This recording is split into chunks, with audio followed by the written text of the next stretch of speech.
Hello, everybody. I am still recovering from TennoCon because my lord. Hello. It has been quite the weekend. How's the audio levels, by the way? It's like... I can't really fit this on as intended because it doesn't fit normally. I'm waiting for somebody to talk before I continue doing the stuff. Oh yeah, I forgot to, I did do the going live tweet. I need to, post that to my Discord and do the things.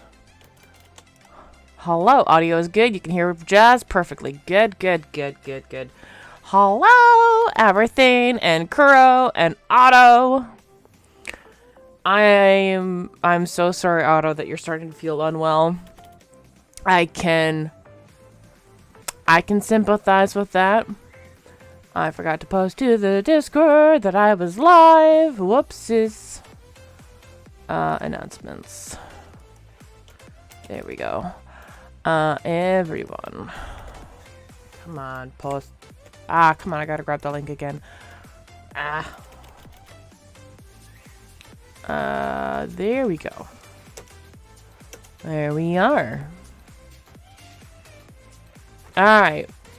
So, I can already feel it in my voice that I have had a weekend. And, whoa, excuse me. Let's see if I can adjust the... Do I want it this way? I don't want it that way. Alright, just... Wow. I mean, you can still see Verdi in the back, which is kind of important. Anyways, this stupid shirt finally arrived. Good lord. That makes... I'm so frustrated that it finally arrived after the convention. I mean, it's ready for next year's event, which I can't remember who said it. I think it was Cyan who said that. Yay. It's here, finally. I think you can see it in my eyes just a little bit how tired I am. I have been moving so much crap here just to get ready again for the student because they were originally in here. No, you can't really see it. Not unless I do this. So inside that ceiling... Oh, the cat cam's not connected. What is that? That's weird. Let me see if I can...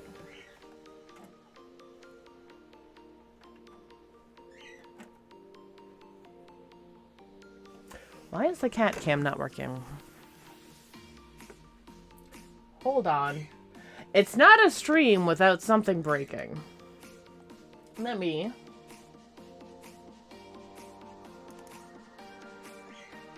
Yeah. Activate. Why is that not working? Ah!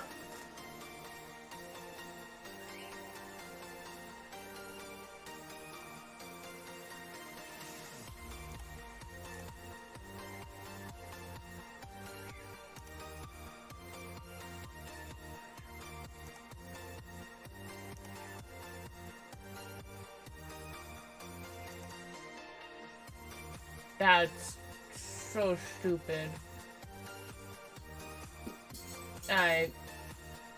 Oh, okay.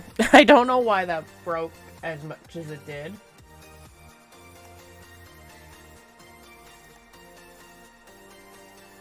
Alright.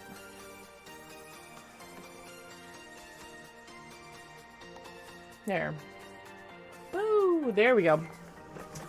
Alright, so let me get not hooked on my seat.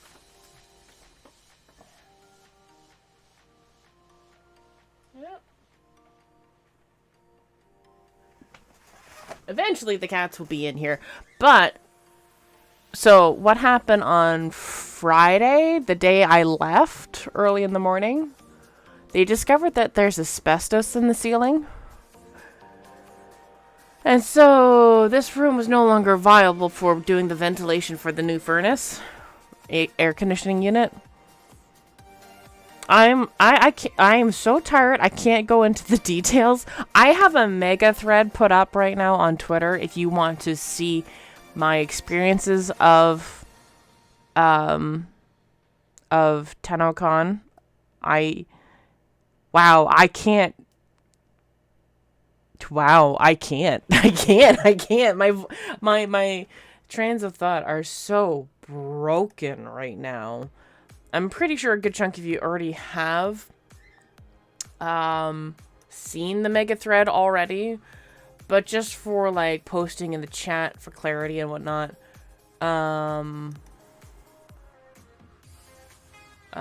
Profile. Let me just pull that up.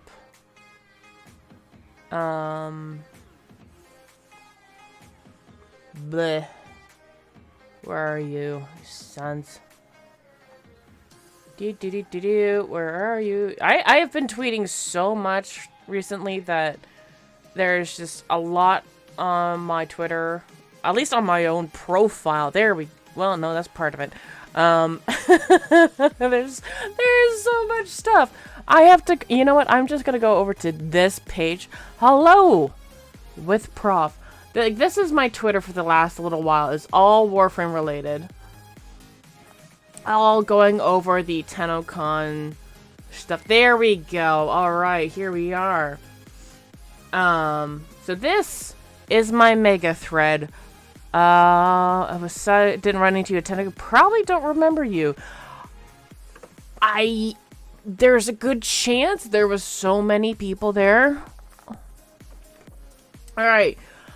You know what? I'm going to follow this mega thread for you guys because it's already written down. That took so long for me to write yesterday. I won't lie. Part of it was fighting with the mechanics of Twitter itself.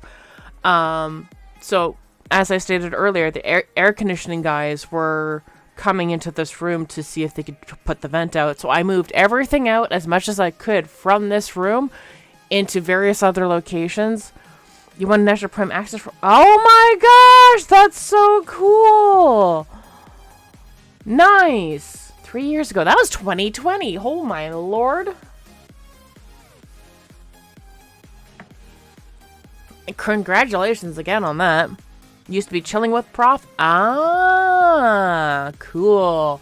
That chilling with Prof does ring a bell. That's cool. Alright, so things were put away and then I left for TennoCon. So, Friday, traveling by train from Kingston to London. First two picks are Kingston, last two are taken 30 minutes between each other at Toronto Union Station. It got so busy there on Friday because of Fan Expo. Saw an elf, Ash Ketchum, a family of 2 little Mandos and 2 little Jedi. So there's these from Kingston. There's myself that Mom took a photo of. And then I'm sitting in one of the areas here. I didn't realize that this was just the GO train board on the one side here. And then on the other side was the Via Rail train board, which I needed to see, which is the train that I was going to be boarding. And then that was my line. But by the time I realized, oh, I should be getting into line and finding where the hell I'm going to be. And so that was fun. And the guy who was directing people was just not doing a very good job. I had to... you were the other way? And so... then I am... So the first leg of the journey was good. I'm actually just going to follow the thread, too, because it's more or less in sequential order for events that happened. And then, And then on the second half of the journey, so this is after Toronto Union, I was actually with another Tenno in my seat, on the Windows side seat, and I was aisle side, with Solely Reaper.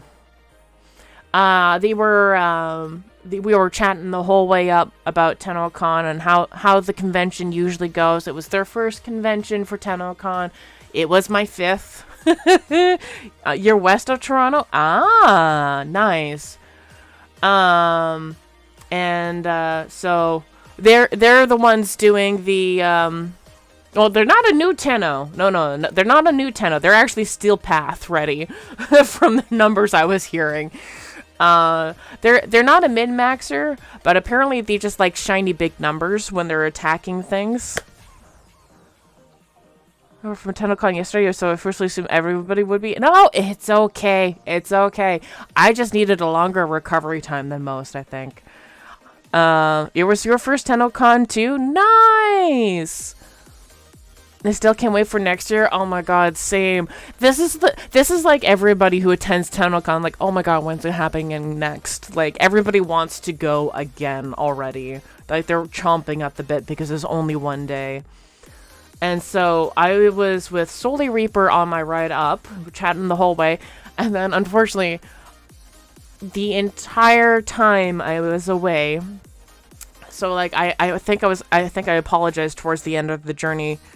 Oh my god, Adam, hi! For those of you who don't know who's just in chat right now, this is the voice actor of Kahl. And you were sorely missed there, sir. I wanted to see you there so damn bad. You and Viso's voice actor. So I'm just gonna give you a shout out real fast.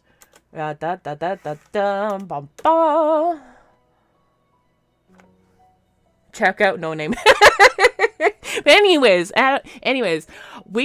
it was such a good time there. Like, every day was fantastic. My gut said otherwise. I will not go into details. I will just say I did not sleep very well while I was away. I know it was crushed you couldn't be there. Oh, I mean, like, I was kind of like hoping that.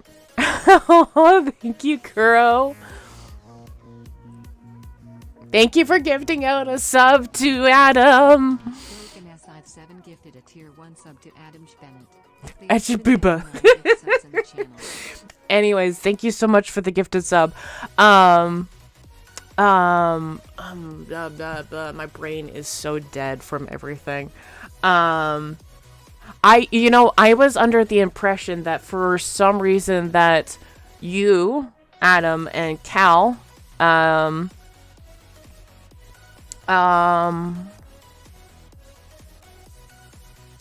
Kahl Joyle, the voice actor for Viso. I was hoping that you guys were like under NDA or something, and that you would make a surprise visit on the one of the panels.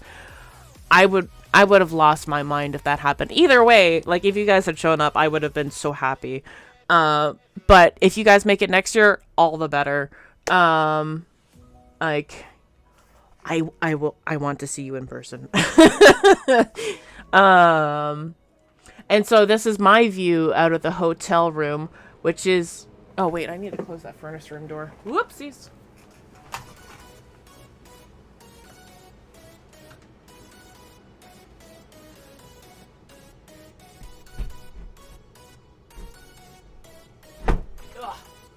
That door got a lot harder to close after that furnace got installed for whatever reason.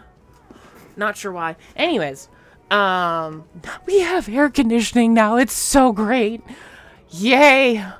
Anyways, so I'm in the DoubleTree and I'm boarding with Calamity Death, another one of the Warframe creators. She's from France. And that was pretty cool. And then this is after... Right, alright. So this is after going... So, you can actually see the DoubleTree right there. It's such a short distance from the train station to the convention center to the DoubleTree. So, like, literally... Okay, so...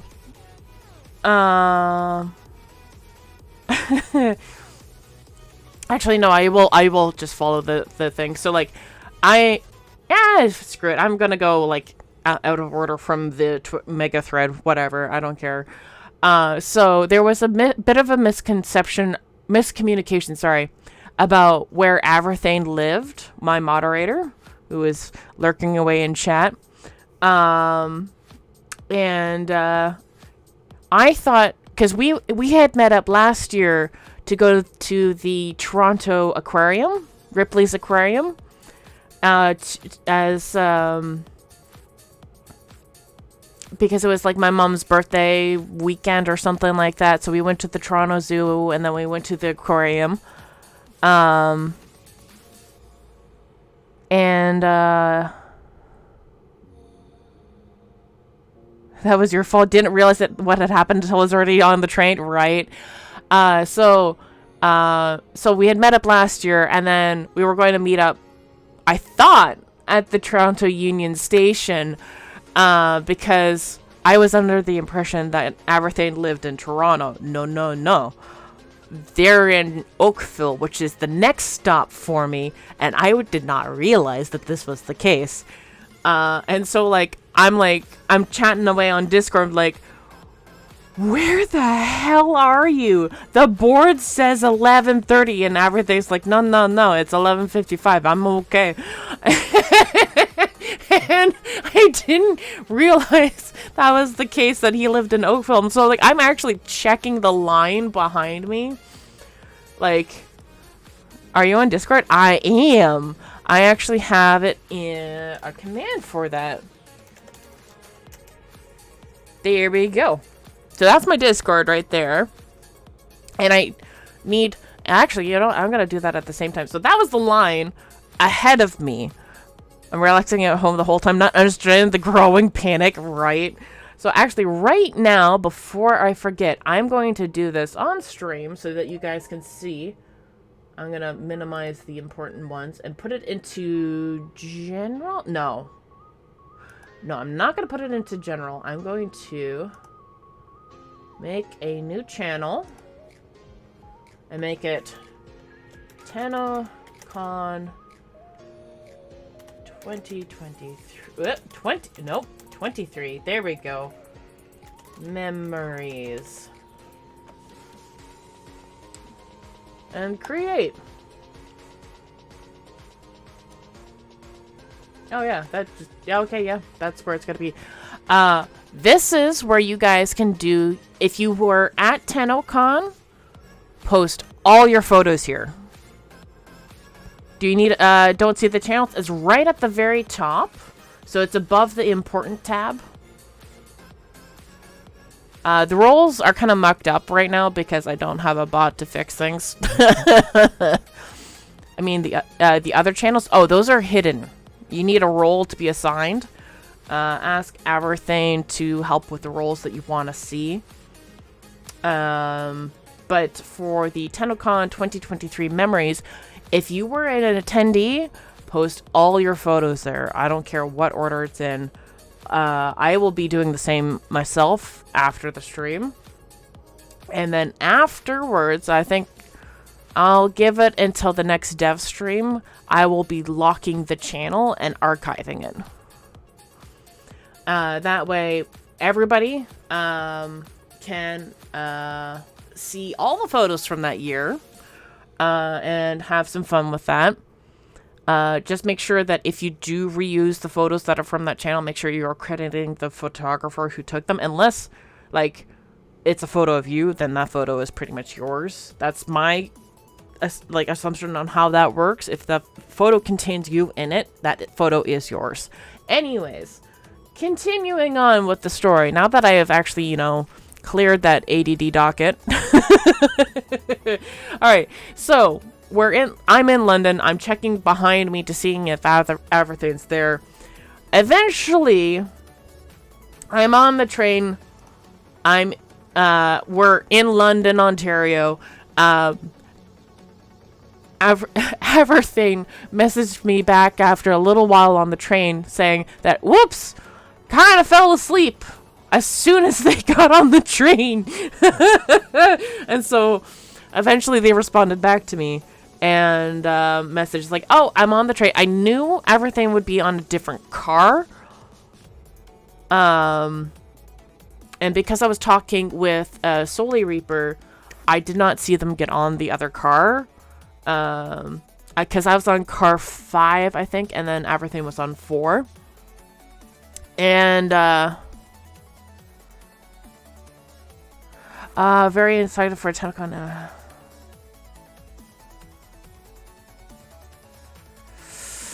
Oh, jeez, Crow. I'm so sorry. That sucks.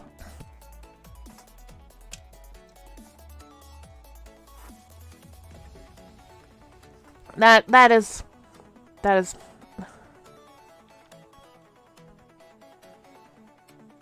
yeah, that's unfortunate. I think this year in particular there was a lot more flashes. Was it the demo itself that was causing the spasms, or was it the because as an attendee I couldn't see what the broadcast was doing, and my iPhone 6s has a shitty battery life these days now. As it was, I had to use the entranceway. The setup was cool, but as soon as I saw it, I thought Crow would not do well with this. Yeah, the portal, which I do have a video of. We will be seeing that later on in the mega thread. So we finally pull into Toronto. My brain is still recovering from the weekend. Evidently, you didn't have a seizure? That's good. That's good. Just enough to cause you issues. So we pull into London. I get off the train with Aberthane and Seoul. And I had to pull off to the side a little bit because I knew I wanted to get some of the candies out that I had prepared. And used to have Epiphany, but I don't have any sensitivity anymore. Oh, that's good. And so I go with Aberthane and I pick up my VIP badge. And I don't remember who checked my my ticket information. But oh wow, my brain is not flowing very good. the electricity, the connections, the neuron connections are not firing very well today. Apparently, Danny did. Yes. Well, no. Danny did the second check just to confirm that everything was okay. I don't remember who was the first person to check my actual ticket, because the first girl sent me over to Danny to take care of things. And I should have brought my badge down. I think it's hanging on the door upstairs. I don't care. I'm not going upstairs anymore. I've done so much lifting. Can they do a server giveaway? What do you mean by that? Oh, sorry. I have to go and clear my nose. My nose just did something real nasty. I'll be right back. Since I wasn't at TennoCon, would you be interested in doing a Discord call on stream for a few minutes? Oh, sure thing. Actually, just a moment. I need to really clear my nose. All right, just a sec.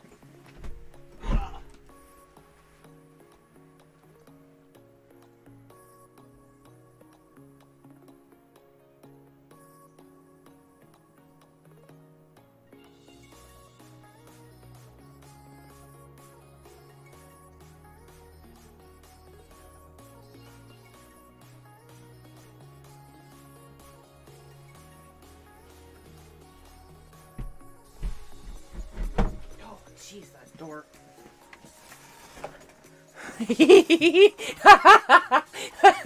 Aberthane. Alright. Alright. Okay.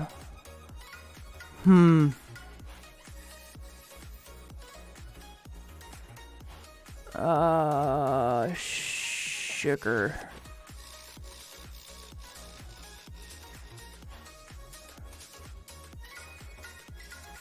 Okay, I'm gonna turn off streamer mode for a moment. I need to see people's names. I hate that Discord does that. It means like, who is who?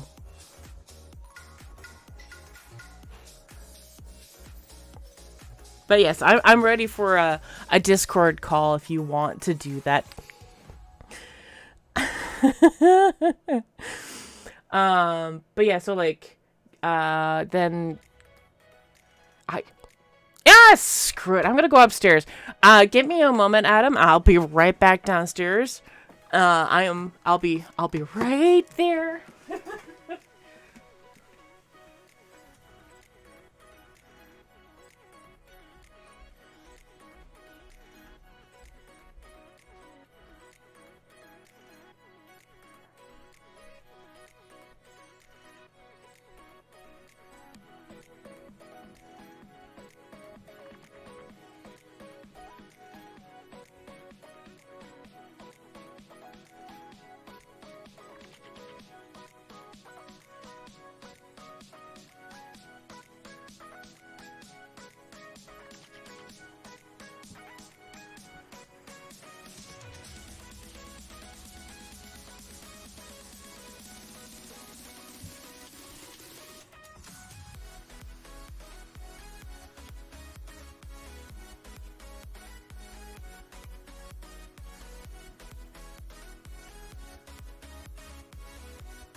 Oh my gosh. Oh my gosh, guys, there's so much stuff that I got. Oh.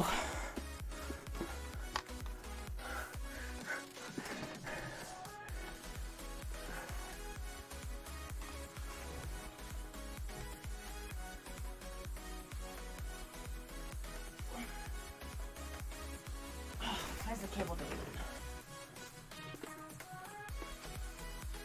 There we go.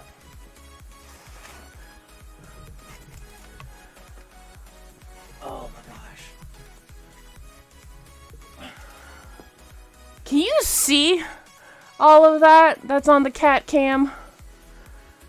I am winded just from carrying all of that, and everything knows how flippin' big that art book is. I'm winded from getting all of that stuff downstairs. Like, oh my lord. Oh my lord, oh my lord, oh my lord.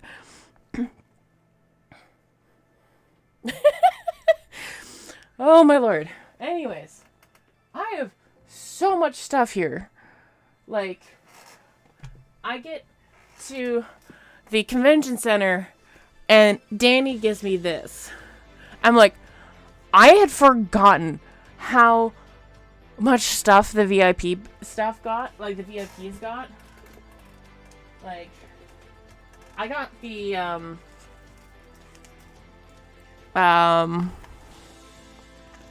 VIP badge. Completely forgot to get my creator badge that same day. And so, oh man. And so, like, like I had been wearing my VIP badge from 2016. The whole day, pretty much, in honor of the original first TennoCon. Oh my gosh. I can't believe how winded that got me. So on your way home, someone mentioned that when another creator was trying to take the art book back on the plane, they pulled the bag out because apparently it was enough weight and density that the bag scanners said, like plastic explosives, and they had to dig it out to prove it was just a book. Yep, that was Finn.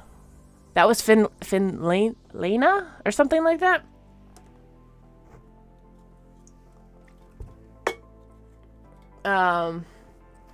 Yeah, that was Finn who got flagged by that. That was that's crazy. Didn't catch the name at the time. Yeah. And so like, there's so much stuff here. Like, this was the box. Oh boy. This was the secret box that people were not supposed to open until the day of. Thankfully, the items that were inside were not actually spoilery for what was going to happen on TennoCon, which thank God that was the case. I have, however, filled this up with so much of the goodies that I received at TennoCon. It's crazy. I won't get into it now because that's later. Oh, that's also quite heavy.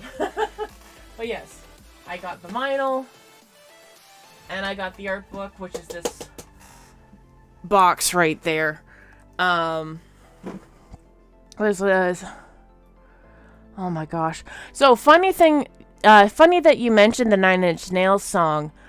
That song is only cleared for co-streaming at the time. And something else. I don't remember quite all the details, but essentially the day of, if you were co-streaming, you were safe. Any further day outside of co-streaming the live event, you might want to run that through the copyright protection. Make sure that you're not. Let me know if and when you're ready. I am ready whenever you are.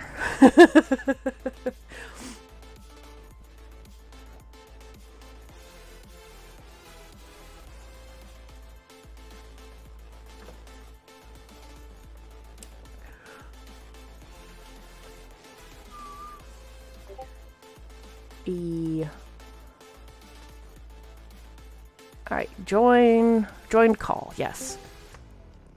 Hello?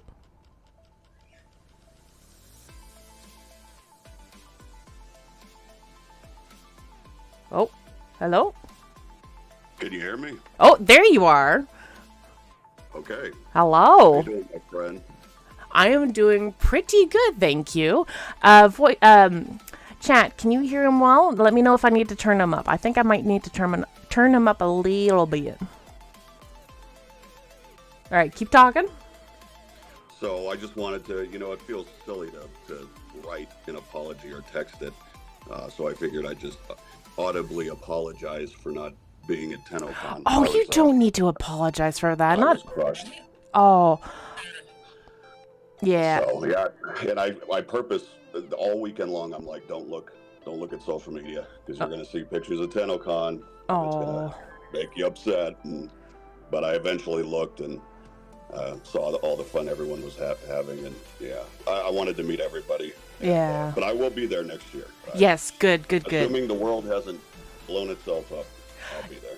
Yes. I mean, like, you honestly, you didn't need to apologize. I know that, like, coming to Canada, even if you're just from the States or whatever, it's just like, I know that not everybody abroad can make it over, but like it does mean like a lot to me that you actually just decided to come on my stream on a whim.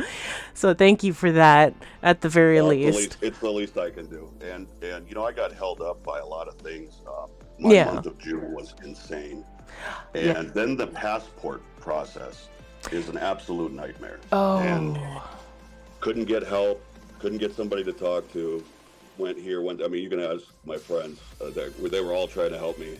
Yeah. Get things done, and yeah, it just didn't work out. And So, but it looked like a lot of fun. Yeah.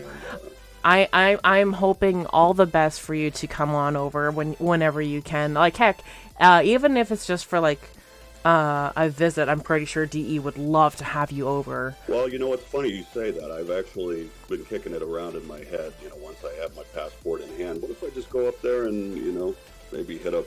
I don't know what they would want to do, you know. I mean, I never assume anything. Yeah, I'm pretty sure if you gave them like at least a few days heads up that you're going to be on your way over, I think they'll be cool with that. Crash one of their streams, you know. Yeah. Something wild. But yeah, it looked like there was a ton of people there too. Oh, we were sold out, 3K easily. Yeah. It was that was, like. Honestly, there was so much going on that after I was done with the merch line,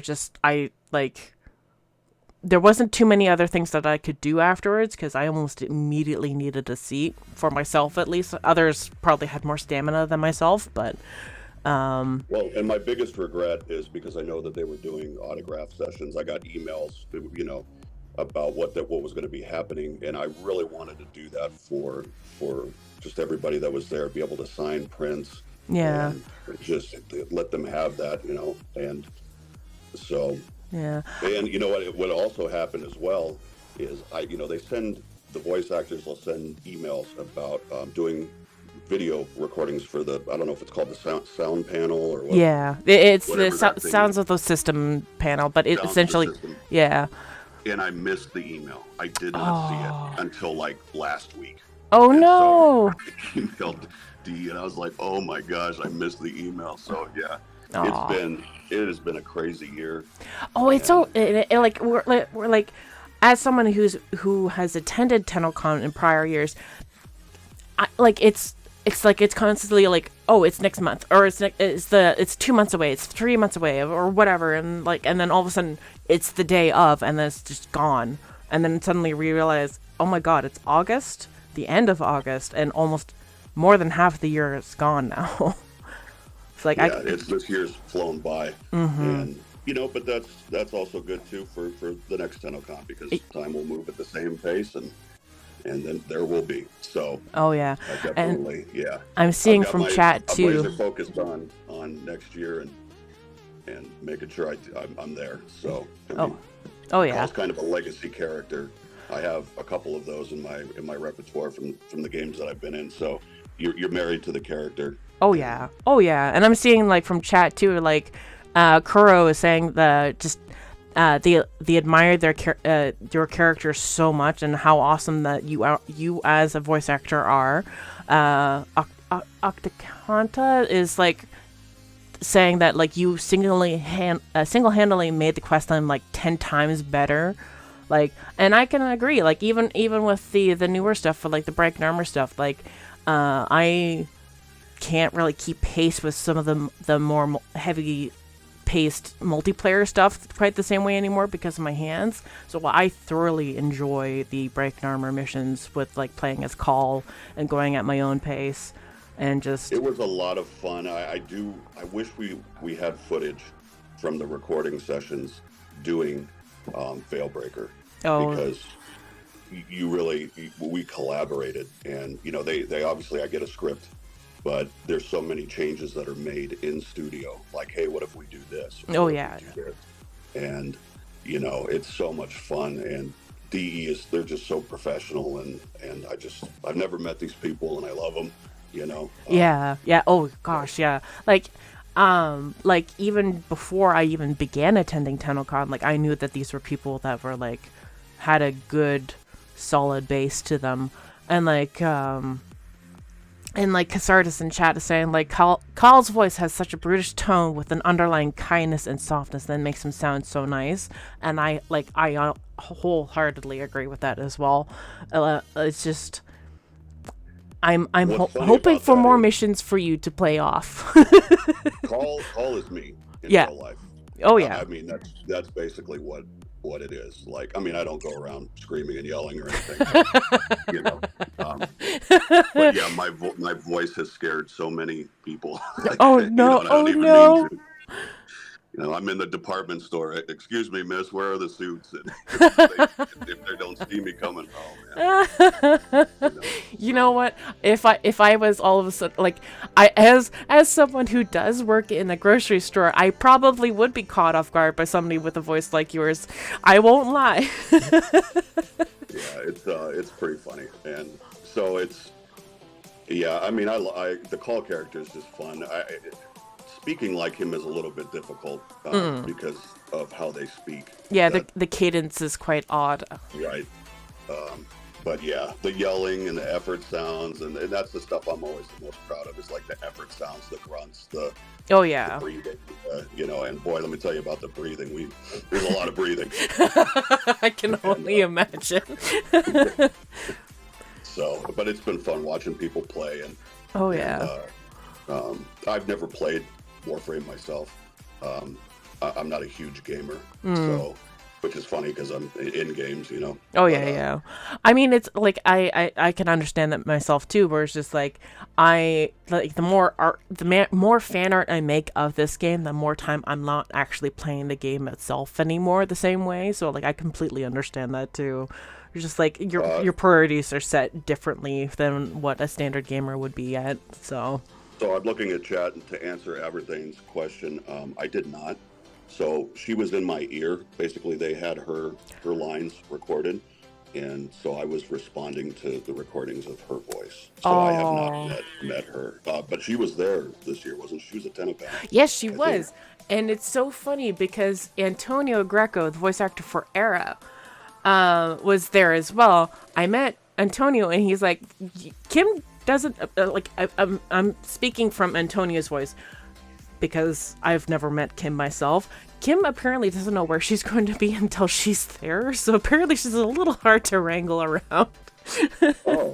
But she was there. She had a blast from what I can tell. She actually messaged me on Twitter about like receiving the candies that I had given Taylor to give to her, because it's my tradition as the local Canadian to hand out these little maple syrup candies in the shape of maple leaves, and they're all individually wrapped, and then I hand out as many as I can to as many people.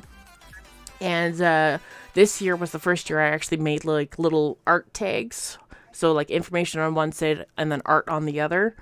And hers, I tried to do her character. I'm not good with faces, so I just did one of the fishes that her character uses, I guess. And she messaged me about it, and it was she sounded like she had a lot of fun at TennoCon. Like she's very energetic about it in her writing, from what I could see. So well, it was funny the reactions, but that people had to Kahl and her, and I know the tapes that you listened to at the Drifter Camp. That was called the Drifter Camp. Yes. That's been a big thing, and the interactions. There was one line, and I can't remember what it was, but as soon as, because they're directing me in my headset as we go, and as soon as I read the line, I told them, I'm like, I don't need direction on this one. I know exactly how I want to do this. And I do know what it was. It was the emergency call thing, the emergency line or whatever. And I just 3 takes, bam, bam, bam, and yeah. Nice. So it was a lot of fun. And to answer, there's some questions here. I did pull up chat. Aberthane asked, I already answered that one. Yeah. Kuro asked, is it okay? I asked, what got you into voice acting? So what actually got me into voice acting was my father, who passed away when I was 25 years old. I'm sorry. He had a voice similar to mine, except his was not as rough. So he had a very radio DJ voice. Okay. And so that was kind of his dream, was to be on the radio, and unfortunately he never made it there. But then I'm aging myself, but he used to record over, he would do like cassette tapes, because that's what was around. Trust me, I'm old enough to know what those are too. Don't worry. Yeah. Well, I'm thinking more of chat. So. Fair enough. There could be members in the chat that might not know what that is, but. and it's really cool too, because I kind of feel like in a way that I kind of picked up his mantle, and and went forward. So that's part of it, is what inspired me. And then the other thing that inspired me was just stuff I saw as a kid. Yeah. Just some of the old Don Bluth animation stuff. And, those are so good too. I have a couple of favorites, and so I mean that's just. And then you know what? Really, just like anything else, just like any other dream or goal that anyone has, it's just putting one foot in front of the other and putting yourself out there. And it didn't take long. I started in 2018, just doing small little fan dubs and stuff like that, and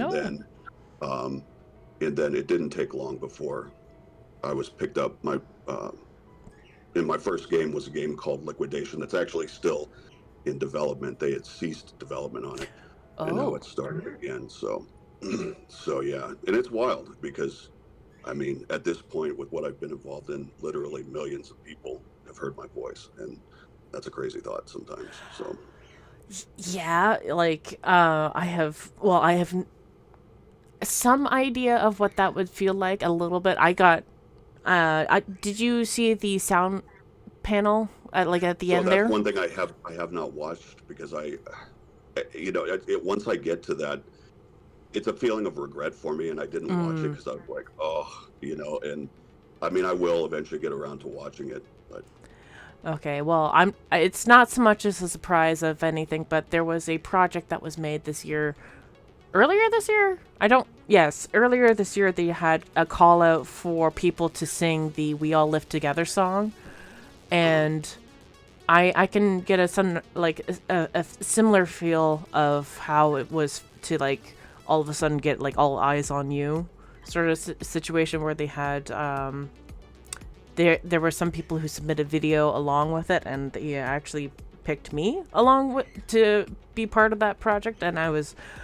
So is that on the video? Yes, that's on the video. I'm definitely gonna watch it now. Yeah, they they did such a fantastic job. Take 3. That's all right. That was us too when we're behind the microphone. Oh gosh, yeah, no, the sound panel is always an interesting one. I'm always a fan of the art panel myself as another art, like physical art media, but for the sound panel it's kind of like par for the course. Like you get to hear like how some of the sounds are made in the game itself, like what it takes to build up something into like say a gun, and like at the process of like building up the sounds from various different objects and whatnot. I do remember that from last year because I did watch last year, and it's always interesting to see how they do those things with the sounds and the audio and the creature sounds and stuff like that. Oh yeah. I'll tell you, sound engineers are like the unsung heroes, because even if I don't think I'm sounding great, they can always they just do magic, and it's so cool. And that's not just for Warframe, but for all games. The sound engineers are just amazing. Yeah, like for games, for music, for like any sort of thing that requires sound of any kind. If there's a sound engineer behind it, they do a lot of legwork to make things sound amazing. And Octa asked the question if I ever speak like Kahl as a joke. If I do, I don't remember if I did. I mean, it's usually, I might sometimes brothers, Yeah, yep. For my brothers, yeah. So I'm sure they would have wanted me to do the thing too. I'd have been saying that all this past weekend. So. I know that for myself. If you were doing that all throughout the weekend, I can only imagine how shot your voice would have been, because at the following day on the Sunday morning, D.E. Zach, who is like one of the coordinators for all of the creators in the creator program, that poor guy was standing on top of a table and he still couldn't get people's attention. Oh, really? Oh, yeah. His voice was so shot. So, I apparently have a camp counselor voice, and I just... Oh, it should have been... I wish I would have been there. I'd have gotten up on that table and belted it out, right? Yep. Apparently, I have a camp counselor voice, and I just bellowed a hello, and it just shut everybody up. I was kind of impressed with myself a little bit. I won't lie. Oh man. I've got that visual in my head of you getting up on a table. Oh, I didn't have to get up on the table, that's for sure.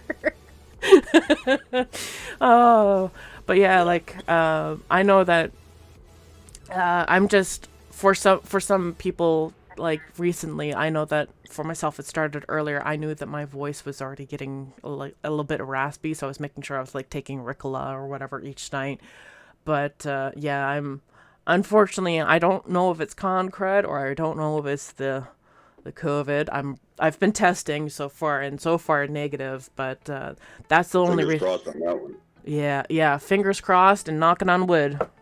There we go. But that's why I was only there for like Friday travel. Saturday, Sunday I'm there, and then Monday I'm gone again. Like I would be there for a whole week if I could. Sure. But one, COVID, and also two, financial reasons. Just Well, originally my plan was to be there for the event and then to stay a day or two just to kind of see the city or see the area, you know. yeah, But it just didn't, like I said, didn't work out. And yeah. but I am hell bent on 2024 TennoCon. So yeah, and I will. And feel free to chop this up if you want to post it on social media, and you're more than welcome to. I just wanted to apologize for not being there to the people, and because like I said, I wanted to like sign. You were missed, but you do not have to apologize. I want to state that like loud and clear. You do not have to apologize. Like, we love you to bits, and we wish you were there, but you don't have to apologize for that. Well, I love all you guys too, and I will do everything in my power to be there. But yeah, we'll see what the state of things is next year, but it's not going to be long. We'll be there. So Oh yeah. I need to get my statue still. I still haven't got my statue. Really? Oh well, I know that some of the pre-order stuff takes forever to come through. As one who suffered the long wait period for getting my Umbra statue, they can unfortunately take quite a while to come through with those. I'll probably do an unboxing video or something on social media. I get it. Yes, please. I would love to see that. Put together a little something. I don't know. Very cool too that he did that. And, yeah. He was expensive too. I was like, my goodness, the price of this. Like and the shipping. Yikes. That is exactly why, and I'm gonna pull it out right now for these two items that I got. So this is the vinyl, if you're looking on the stream. Well, I can't see the stream because I'm on mobile. So right. So those of you who are on stream, this sucker, and then the other big giant monster. Oh, this art book weighs at least 15 pounds. It's probably way heavier. It's insane. I am actually, you know what? I could probably share a video with you. Turn on camera? Yeah. Let's see, is it gonna work? Oh, it's struggling. It's doing something, I don't know. But anyways, this art book is... Whoop! I can't even see my monitors now, it's so big. I don't think it's gonna work on my end because I'm on a Discord call with you. Ah, okay. Well, it should have, but I don't know. Anyways, I'm gonna stop that video call. Turn off camera. All right, this sucker is... Just show it on the stream. I'll come back to your stream later on after it's done, and I'll get to go to this point so I can see it. Yeah, I'm actually having to stretch my shoulder because of that. I'm kind of bummed out that I did. Yeah, that's another reason I didn't get any of the swag. So, well, I'm hoping at least for the art book's case, like it's 444 pages, and the sucker, at least in US dollars, is 180. It's a big book, big book, and I'm really hoping that if they have sold out somehow, which they probably have, I hope they have another rerun, because Lord, I know so many people have been wanting this book. Yeah, that sounds cool. And I saw the plushie thing, and I probably wouldn't hold on to that. I'd probably give that to my goddaughter. the little Clem. The clip or I think the, it's the thumper. Thumper? Yeah. I have the thumper. I forgot that came along with the VIP ticket. And apparently for all the thumpers that were at TennoCon itself, each of the floofs come with a little tag. And then apparently this thumper likes open spaces. And so like they each had like 3 tags or whatever all on the same floof. And so they usually say like a different thing because of the conservation thing. They usually like have a little bit of flavor text. Oh, apparently Otto says likes jumping high for their thumper floof. So that's cute. So they each have like a little different phrase usually for the different floofs. And I've kept all of mine somewhere. I don't know where in the room anymore where they're at for all the different tags. It's on my bucket or my goal is to have an action figure. That's kind of one thing I want. That would be cool. There's a few games coming up that it might actually be a possibility. So, yeah, there's I'm waiting on 3 right now, 3 other games. So, and then whatever else comes along. Sounds good. I mean, I have definitely forked up enough money for this last convention that I think I might have to just kind of pause things for a little bit before I start spending more on merchandise. You're like, it was expensive, it was painful, but it was worth it. Yeah. I mean, for the art book alone and the vinyl collection, those 2 items alone are highly worth it to me, at least. And then of course, I kind of splurged a little bit and got the Kuva necklace. Okay. It's a little. You'll have to hold that up on stream so I can come back and. It's kind of actually. I can take off my glasses because it's easier to do it that way. Oh. It's a little vinyl or no, resin cast. There we go. Resin cast little Kuva droplet or whatever. It's like dark swirls in the red, and it looks like kind of like a little blood drop. I don't know what Kuva is, but nobody actually really knows what it is. It's just something that powers things apparently, or is it's they were purposely vague about what Kuva actually is in the game. Well, and I am horrible about my Warframe knowledge. Out of everybody, I am the least knowledgeable. I would love to, research more, but again, time constraints on me are just ridiculous. Oh, no, that's yeah, no, that's understandable, honestly. But I do try to get on streams when I can, and I've done. This will be the first one for Warframe that I've actually jumped on a stream. Unintentional, like not scheduled. Yeah. I was on Antonio's when we did a little kind of chat stream, and I think that was last year. Okay, yeah, it's been a while since he's last streamed, and Antonio, if you're watching, we love you. I don't want to hijack people's streams, basically. I just want to say hi to everybody and chat, and let people hear me. Because I get a lot too when I'm on streams, and if I happen to mention, I voice the character, and then they're like, no, you don't. Yeah, right. And I did one, the horror game that I'm in.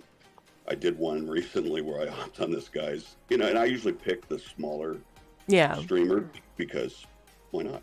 Why not? Indeed. So, and then this guy just did not believe me. I said, well, I'll call you on Discord. He's like, so we go through all this thing, chats, freaking excited, and so it was just fun. Yeah. Jumping on it, he was so surprised, and sorry, my office phone just rang. Yeah, I know. I heard that in the distance. Do you need to take that call? No. I don't answer the call. I don't answer the phone much. I'm not a phone person. So. Yeah, kind of the same. The only people who call me are my mother and my work. So that's more or less where I'm at with that. Very good. Well, I actually will let you go so you can get back to your stream. All right. Well, thank you so much. And I missed you, but I'll see you next year. Oh yeah. I'll see everybody else. All right. Well, And I'm looking forward to hopefully make some of those candies. I'll try a candy. well, I'm not a huge sweets person, but the I'll try maple, like, Pyre's. they are rather sweet. That's why, like, my next year, like, when I get the huge batch of candy, it's gonna be like $100 worth this time, not just 60. Because like what we have here in Canada is what's called a bulk barn. This is where I get all those maple syrup candies, and I just filled the bag because you can just literally scoop in as much as you want. Next year, I'm gonna aim for $100 budget and then give out as many as I can. So, You know, it's funny, Canada, the last time I was in Canada, I was a kid. So I'm originally from just north of Detroit. oh, So I went with my uncle, and we took a trip up there, and we were in Quebec. okay. And the only memory I have is we were in an Arby's, and I was just a kid, and I couldn't understand the guy behind the counter. And I just wanted, I was trying to tell him which meal I wanted, and he couldn't understand me, and I couldn't understand him. So. Yeah. So So yeah, I'm looking forward to going up there again and just kind of seeing it and being there and get some swag and sign some friends, and so yeah. But thanks for having me on, Pyra, and I hope you have a wonderful day, and I hope you feel better. Oh yes, ditto on both fronts. I don't know if you are coming down with the cold or anything, but like if you are, feel better. If not, stay cool. I don't know what I'm saying anymore. Sorry. I never get sick. I really, I mean, I'm blessed with good health, and I never get sick. Yeah. So. Well, good immune system. Keep it up. Yeah. I'm hoping it's just the con crud, if anything. But yeah, thank you so much for the surprise call, Mr. Kahl. Absolutely. and thank you, chat, for being patient and having me, and thank you, Pyra, and I hope everyone has a good week and a good weekend. All right, you too. Thank you so much. Take care. All right, you too. Bye. Bye. Okay, so that was friggin' cool. All right. I'm gonna put this actually back on now that I've. That was cool. Cool. Anyways, just a second while I get this necklace back on. I was totally not expecting that at all. Ow. So the chain on this necklace, for those of you who are wondering, is actually quite nice. The only time I did not wear it was at the pool, because I didn't want the whatever was inside the chain to be corroded by the chlorine. Oh, excuse me. All right. Gonna add you as a friend, hopefully. Anyways, so let me try and catch up on chat a little bit.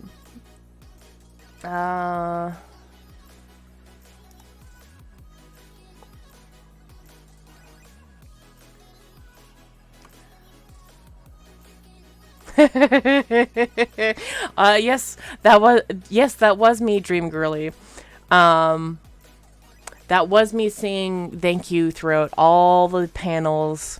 Pretty much, I think maybe I was like, I didn't realize that my voice could be picked up on mic so easily. Going back to the Camp Counselor vibes from earlier.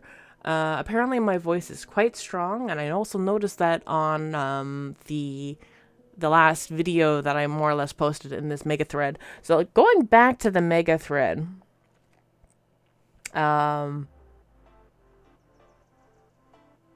yes, bring as many markers as you can for TennoCon if you want autographs or signing autographs. So let's go over here.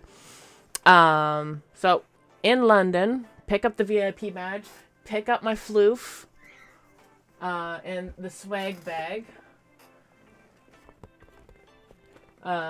with a lot of cool stuff inside.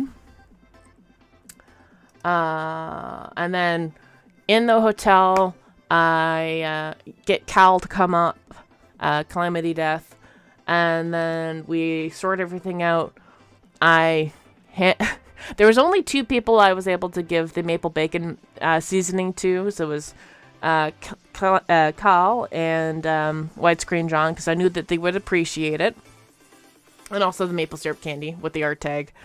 And then, of course, surprised I got the floof still with that day. And so it felt surreal to be back at TennoCon again. Like, I have been to every attendee year. So that's 16, 17, 18, and 19. With the following digital events because of COVID. And then returning to TennoCon again for the 5th attendee year as a VIP. It just... The fact that my old Twitter alias was Raylist_Ortha as a sign of the times for how long ago that was. And that was just Pyra. As a VIP. It's pretty nice. And then, of course, more shots of the outside because I like the gradients. And then after we had settled in the hotel, me and Kahl and everything make our way over to the Tilt Arcade, the barcade, if you will. That place, the acoustics in that were super loud. I don't know if I have hearing sensitivity, but it was super loud in that place. And I, like, after I had gotten off the train and done the convention center badge pickup, whatever, and got my way to the hotel, the only food I had eaten at that point, because this is like 6 hours on the train, more or less, because like I left at like sometime around 7:30, and I did not arrive in London until about 2 o'clock. Spent a little time at the convention center, and then when I finally arrived at the hotel, I think it was closer to 2:30, something like that. And the room was ready, thankfully. And the lady at the kiosk, concierge, the front desk for the hotel, basically, she gave me a cookie, and boy was I glad for that. So me and Averthane and Kahl go upstairs, and we kind of throw things around and rest a little bit before going back to the Tilt. And I meet with a whole bunch of different creators there. So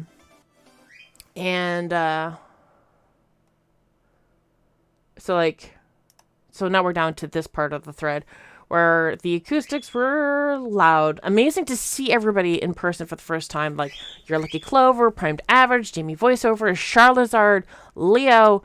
So many more people were there. It was amazing. But I had to get food. Like even Antonio, who was like a surprise person there, had to like let him know, like, hey, I have stuff for you. I will be giving that to you later. And then I order food and I just wolf it down, and Autofire can attest to how fast that burger disappeared. that burger was gone, and then the potatoes slowly afterwards. Well, maybe not so slowly, but it was pretty fast afterwards too. It was like all the burgers there. I would honestly enjoy that place a whole lot more if it was a little bit quieter, but the homemade burgers there were so good. You blinked and was like, where did her burger go? It was gone so fast. Oh, I'm a bit of a speed eater, unfortunately, when it comes to stuff. But the homemade burgers, it was like homemade barbecue sauce burger with pickles and onion rings. Oh my god, it was so good. I wish I had taken a photo of what they had on order. Menu, there we go. Excuse you, you're not hungry yet? No. I don't know if that picked up on Mike at all, but my gosh, my stomach just made a sound. Anyways, and so it wasn't long after I finished eating that it's like I just got tired of all the noise. And I picked up my secret box, which was a lot lighter at the time. And then headed back to the hotel for the night. And then me and Kahl just pretty much rested for the night. And then White Screen John, I've already put away the bag of bags that he gave me, but in his visit in July, I had mentioned, because he had brought all dressed chips. I almost said all spiced. All dressed chips from the States so that he could have a Canadian to compare the flavorings for it. And after the chips were taken out, he had grocery bags left over that I could just sort of use. And like, oh, this is great for cat litter. There we go. And so he took it in his head like, oh, that's funny.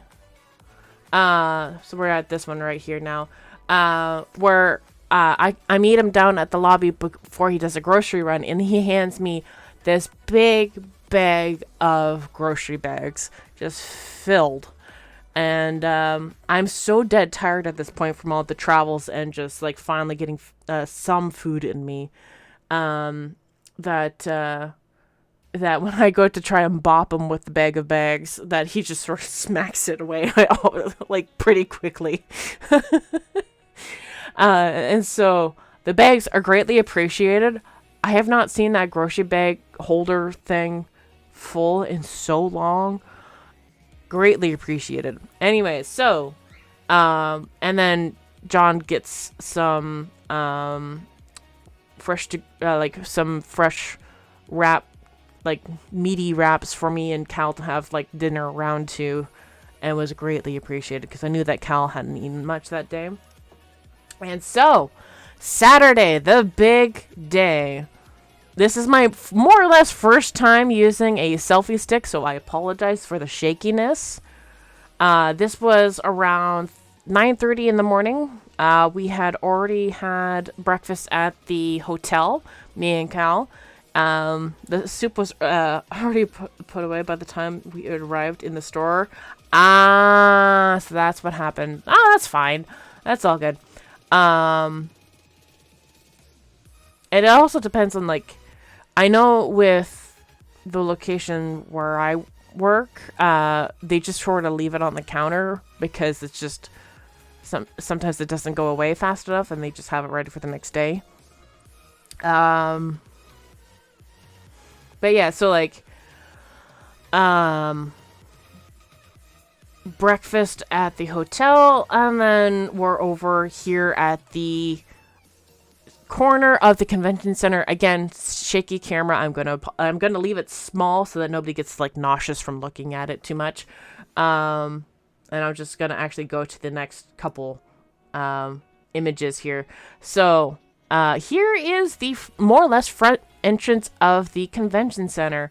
There is a whole bunch of people here. There's like already, I don't even know how soon some people started lining up to get here. It makes me incredibly grateful that I'm a creator and a VIP holder this year. And we'll get into the reasons for that later as well. And so, I never got a chance to say hi to Acolyte Senpai, even though I really wanted to. They're standing right here, right in front, with Kahl. And actually, you could sort of... Can I zoom in at all? Not really. Twitter's being dumb. Okay. Alright. We're gonna reset that. Open image in a tab. There we go. So, like, right here between Kal's arms is John. That forehead that you can see right there, that's Magic Thighs. Das Ganon in the distance, that's Kinzok, and I don't know who the other two are, but they are regulars at TennoCon. So Kal's right here, That is Magic Thigh's daughter. That is Yogg, Widescreen John's daughter, Acolyte Senpai, Smile, or sorry, yeah, Smile. I almost got them mixed up. That's bad. Smile and Otto. Des. I think the back of this head is Finlena. Finlena? I'm sorry. That's Argon, and that's Argon's kid. Let's see. New tab. Let's see if I can recognize others. Way in the distance here.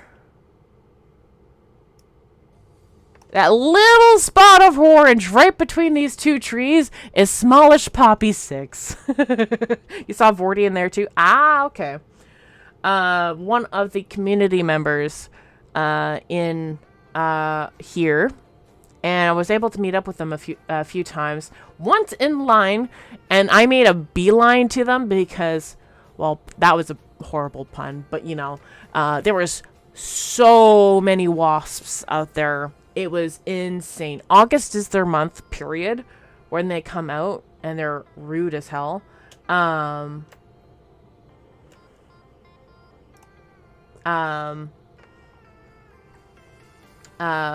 I don't know. Don't think there's any more recognizable faces in this crowd. At least not directly. And while we were waiting, I forgot to get a picture of them. But Hannah, who has made some fantastic Warframe art, kind of legendary art too, I would say, where she has made the Prime Warframes and the Deluxes for those Warframes merged together and in beautiful designs. And she actually handed out one of the cards for me. It was incredible. It's somewhere in my secret box off to the side here. Secret box. All the goodies that I got from TennoCon are in there. So I got a lot of gifts while in this portion right here. Actually, and then there were so many cool things that I got to see here. So these are all little short videos here where they're kind of not in order, but I couldn't care less. I think some of them, we came back downstairs a little bit, where like,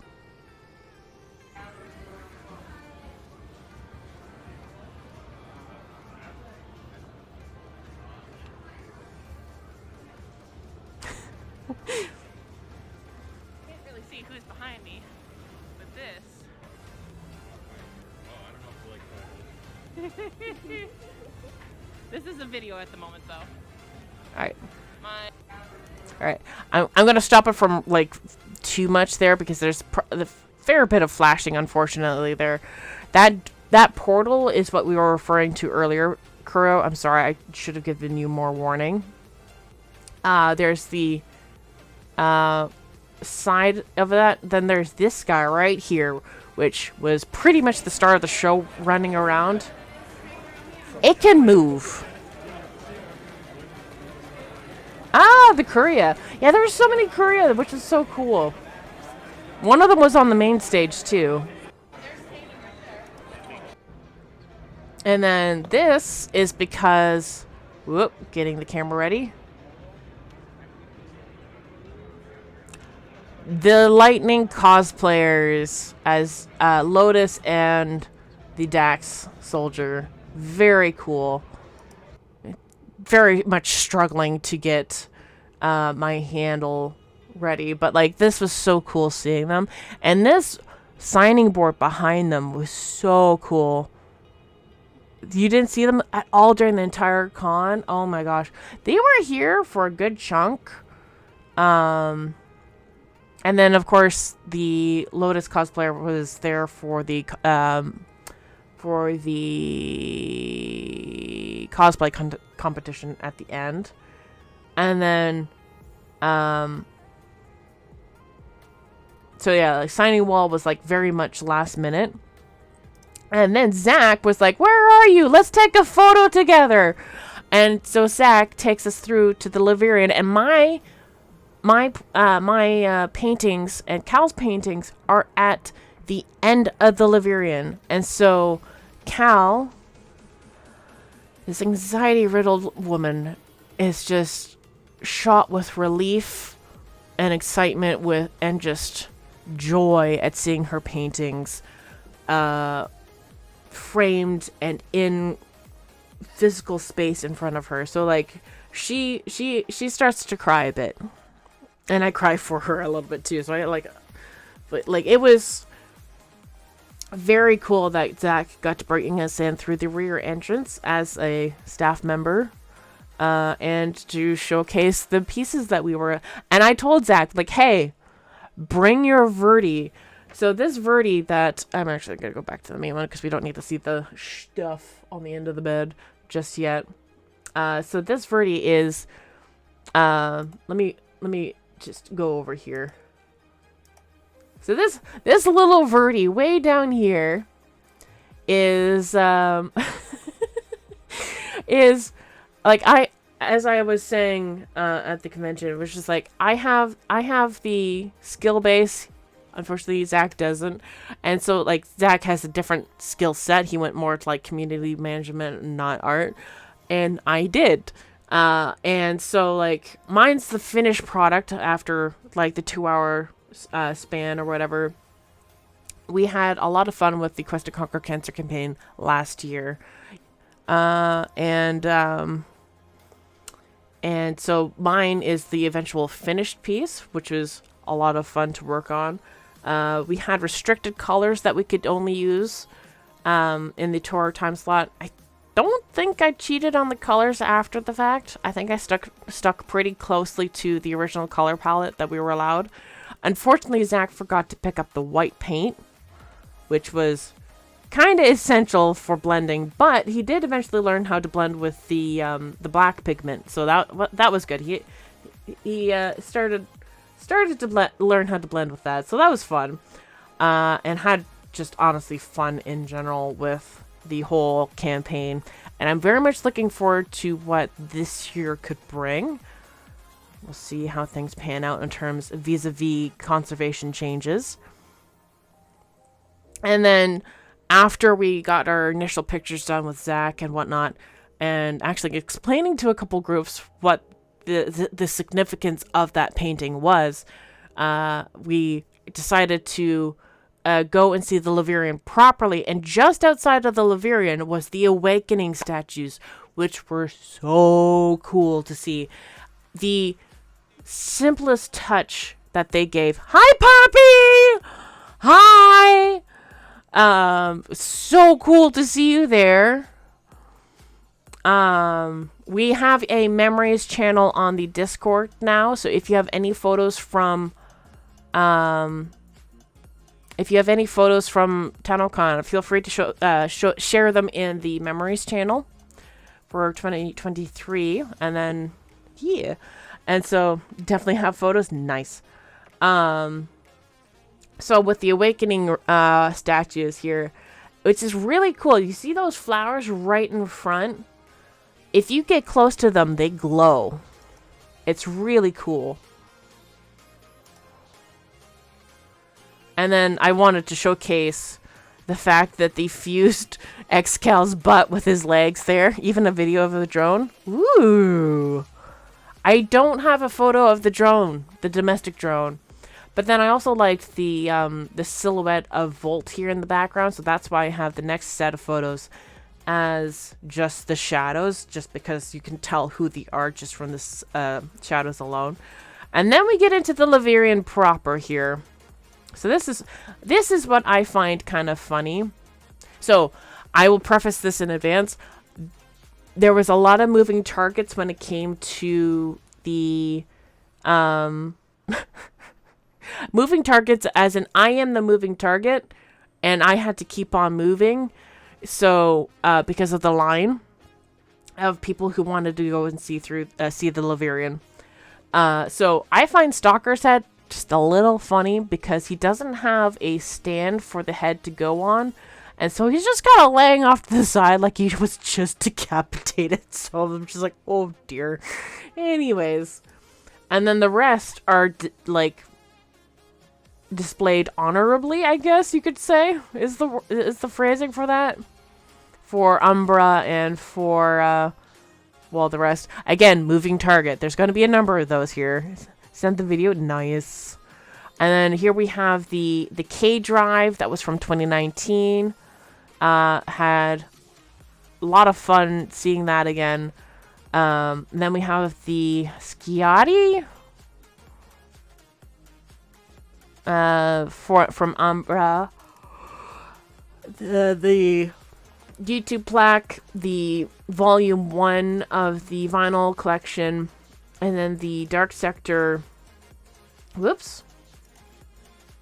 The Dark Sector, I guess, magazine cover. Then this is a moving target for the Founders t-shirt. And then we have concept art that was there at 2019, but in a much larger format. So a lot of cool things with the various concept art pieces. I kind of love that this one's a bit blurry and that you can kind of see me in the reflection. And then this piece alone, this promo art, was the sole reason why I ship Hildren and Wisp together. And then we have the Daviri masks that were done by various creators and people within the studio. I didn't get the name plaques for these, but I just figured whoever the artist was would recognize their piece right away. I think that might be Cyan. Katyan. Whoopsies.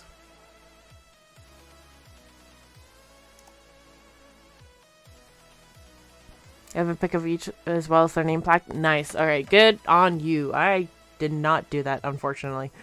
And then we have more the masks that were done. There are very few that I actually do recognize. This one's by D.E. Skyers. And I think, no, not that one. This one was done by Kaz Adams.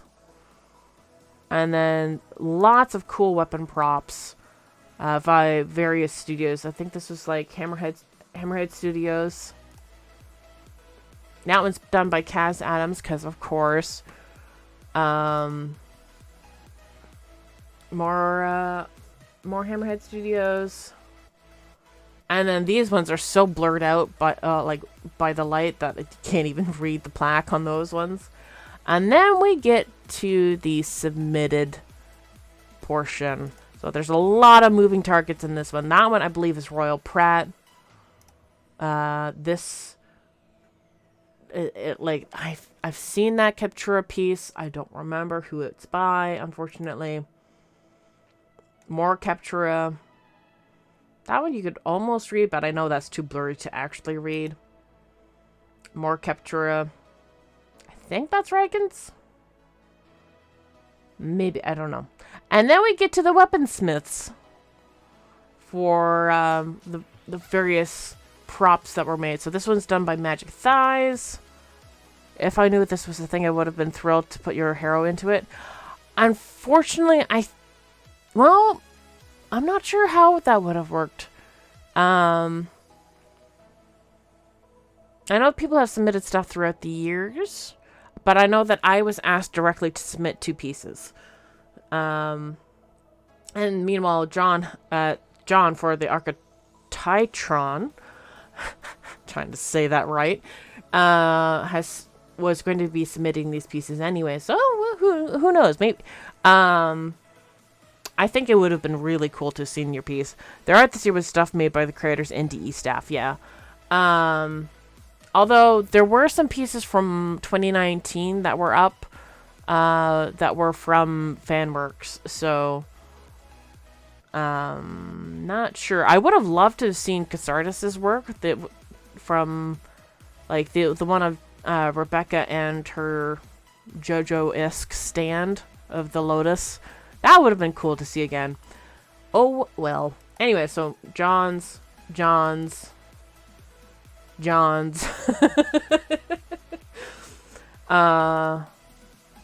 Magic Thighs. Royal Pratt. That one's like right in the piece itself there, which is, thank you. I can read it. And then that one I believe is Rickon's as well, with the anniversary piece with, I think, yeah, even Coolero, sorry. Let me see. Well, nope, not that. Sorry, cancel. Yeah, Cooloro's there. So that has all of the current Warframes in this piece. I don't remember how long it said for the that they took to make this, but honestly, it's such a fantastic piece that they made. And then this is from Iris for some pixel pieces, and then this gorgeous watercolor from Iris as well. Like they did a whole series of watercolor paintings of various primes. I'm not sure if it was just primes, but I definitely remember them working on them.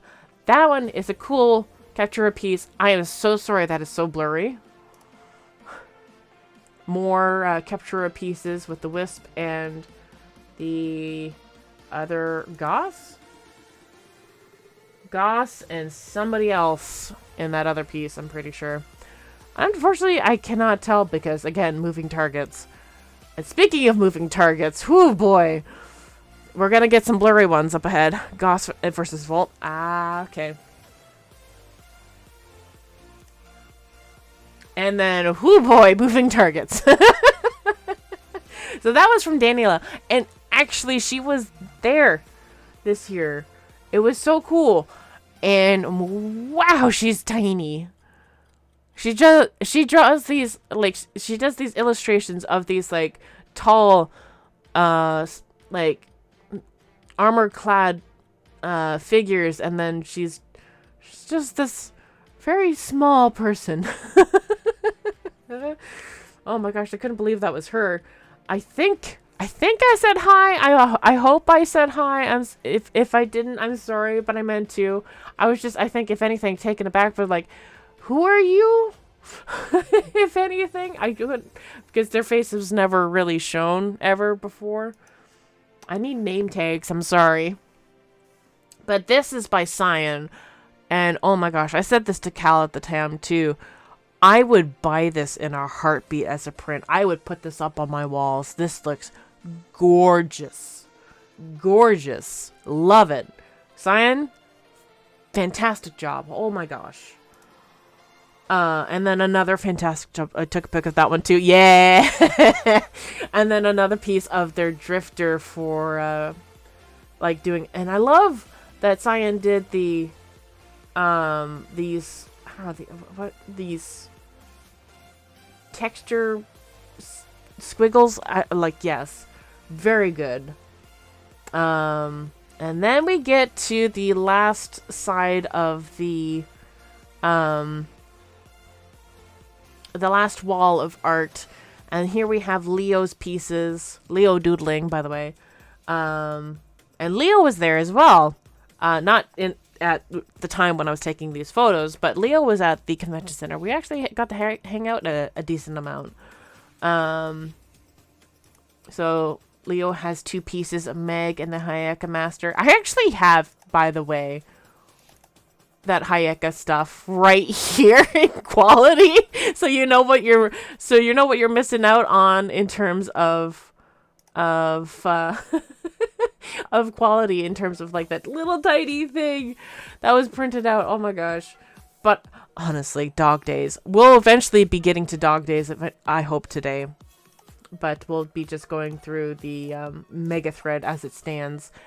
And then we have, oh dear, moving targets. I'm sorry, Finn. I didn't want that to be a moving target, but I'm really sorry. So that was, I think, the Hunhao piece? No, that's the Hunhao piece. What was that one? That must have been...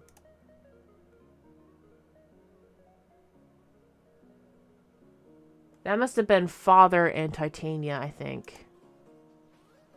Because that's definitely the Hunhao piece that they were reworking earlier.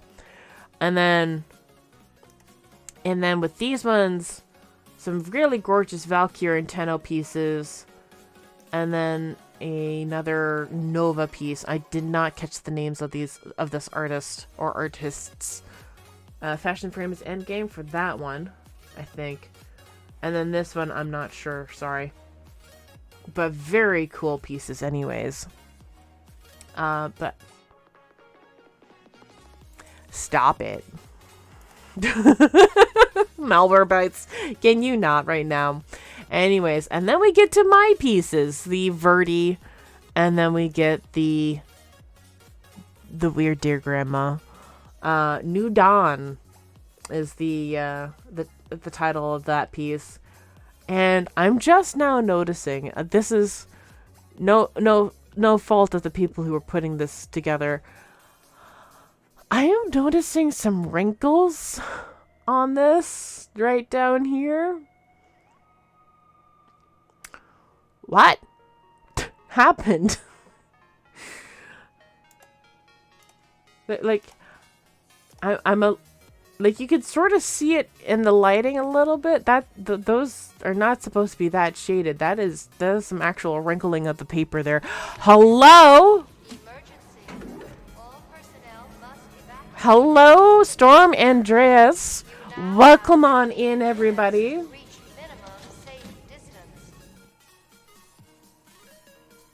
Hello, hello, hello. My name is Pyra. I am one of the Warframe creators. I'm actually showcasing my own piece right now, believe it or not.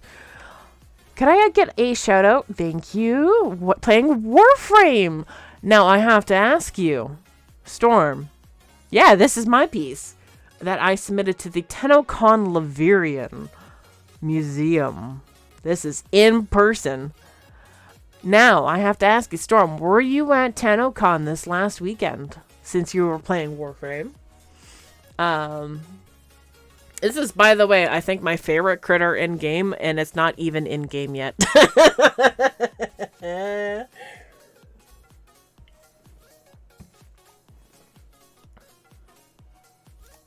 But yeah, this is what you were in the UK. It was way too pricey to get over. That is completely fair. We actually had a surprise call from Kahl's voice actor, Adam Bennett. And oh my gosh, that was very, very, very, very, very, very, very, very cool. And he came over to apologize for not being there. I'm like, no, we love you. We missed you. But you don't have to apologize for that. That was very cool. And we had to actually have a pretty nice conversation with him. Like I was personally hoping that Kahl's voice actor and Viso's voice actor were under NDA and could not say anything about coming to TennoCon or not. I was hoping that they would make a surprise visit on like the Sounds of the System panel. Oh well. Oh well. Next year. Adam said that he wants to be at TennoCon as barring like the end of the world. I think is what he... Excuse me, that was a huge spit. I am so sorry. That was gross. I'm so glad that was on the smaller camera because, good lord, if that was on the bigger camera, that would have been nasty. Anyways, so this is the... They might not be allowed. Sometimes that can be a thing. That too, but I don't think the video game... The video game voice actors are... I think they're part of a different union.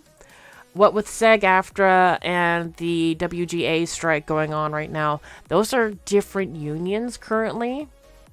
If they were part of those unions, then yes, they would not be allowed to come over and be part of the convention. But this is different. There are slightly different unions that cover video game voice actors. I don't remember the name of it, but it was a slightly different thing. I am following the strikes as it stands, and honestly, yes. Wow, I can't believe they're literally starving those people out. That is disgusting. Anyways, on a lighter note. Yeah, I don't know all the details. I just know enough details where I'm just like, I'm disgusted with the CEOs. Blech. Anyways, on a lighter note, we get to see Kahl's pieces as the end of the Laverian. So for those who are just joining on in now, I've been covering my mega thread of my experiences with TennoCon, which was a very, very, very good thing to have again in person. I'm very happy to be back. Was back. That was such a short visit. Oh my gosh. Excuse me. Like, I'm coming back home on Monday. I'm like, and I say to Mom, I feel like I was just here. It was such a short visit, but it felt like a homecoming. Because I have been to every single TennoCon attendee from 2016 to 2019, I was there in person. And for 2023, it felt like a homecoming in more ways than one. And I won't go into the details for why it's more ways than one, but I mean, everything Kahl knows why it's more of a homecoming for myself. But yeah, it was fantastic. And so this is Kahl's Albrecht and Trotty piece, and then we have the Ureli, Nova, and Baruch piece from Calamity. And so Calamity was also one of the Warframe creators, and also my hotel buddy for the entire stay. And so here, outside of the Laverian Museum, we have the Awakening Room, or Awakening Statues. I don't remember the naming convention precisely. Anyways, so you get close to these statues, or get close to these flowers, and they light up. It is such a simple thing that they did, but it makes such a huge difference. And so we both have like a piece where like a photo of like each of us like looking down and then looking up, and like and yes, I am wearing the 2016 t-shirt from that year. The shorts from a summer sale from 2020. So anyways, and so like looking up at the storm coming and whatnot. And so and here we have we singing "We All Live Together" round 1 in the Daviri Tree appreciation.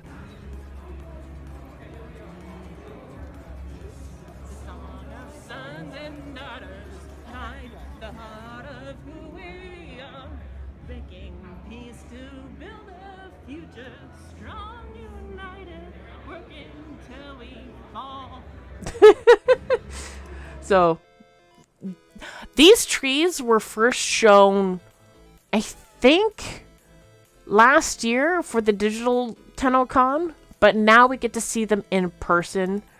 And honestly, the design of these trees that you see in game are just so cool to see in person. Like, for real. Like, the scale of these trees, they're like so tall. I'm very glad that I got to see them in person. And then it was time for the welcoming ceremony. Welcome back, Rebecca. Welcome back, Megan. Wow, Megan. Everything was slightly overwhelming. Yeah, I can completely agree with that. Because it was my 5th year attending, I knew more or less what I wanted to do. But I wasn't able to get a front row seat in time for the welcoming ceremony. But honestly, I was their little cheerleader throughout the rest of it, so I think I made up for it.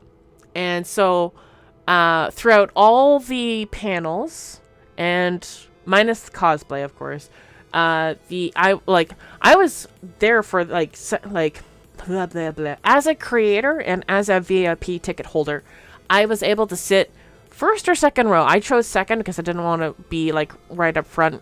But throughout the art panel and the sounds panel, if you heard somebody saying thank you, that person was me. And they mentioned me by name a few times, actually. And so by the time we are waiting for the Tenno Live, I actually had some help because I was sitting next to D.E. Zach's mom and cousin. The cousin was on the other side of Zach's mom to find this mural. This mural is actually, like, the address for this mural is on the other one here. So if you want to find this mural, it is at Walkway 199 Dundas Street, London, Ontario. I meant to go see that the following day. I totally forgot. But D.E. Zach's mom has been, was a fantastic person to sit next to. And she was such a hoot, honestly. After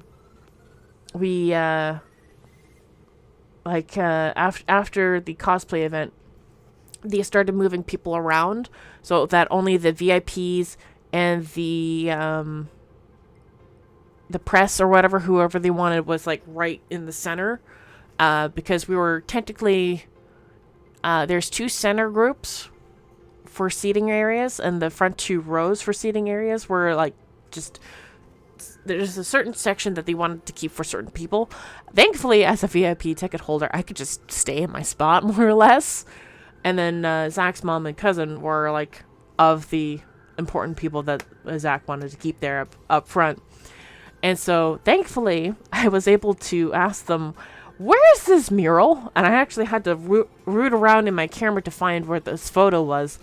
And very glad, unfortunately, did not have a chance to find it the following day, but she was so funny. When they announced the hydrate rework, she was like, okay, well, apparently I'm excited for this. I'm like, so funny, I love her. Great to hang out with. And then I'm just going to pause the music briefly, and we're going to listen to the next part, which is right at the beginning, and we're gonna go here. Come on. Go to this tweet. So you'll see, like, this is how close I was to the stage itself. And seeing this up close was phenomenal. And I know I won't get DMCA'd for this too. Ha!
And there's more to that video.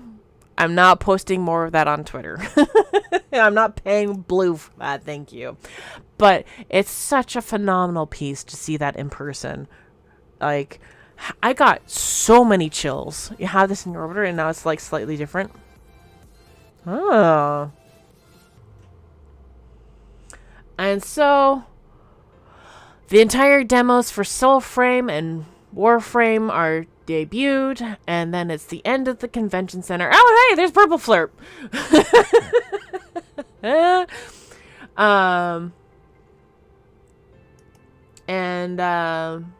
there they go.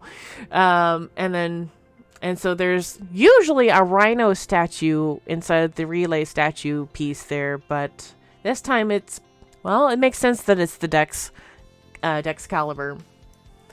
And I finally get to sign the wall, and then I actually meet up with Poppy here, I think. And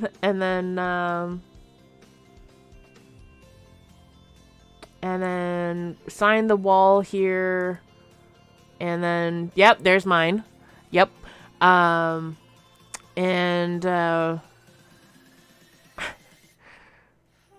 right. And then we make our way out of the convention. We meet up with Steve, and I apologize to Steve again about how... What? Hello? Meow. Kitty, kitty. Wow. Hi. Yes. Hi. It's 4:30. You can wait 30 minutes for your food. And so, I apologize to Steve about giving him emotional scarring about the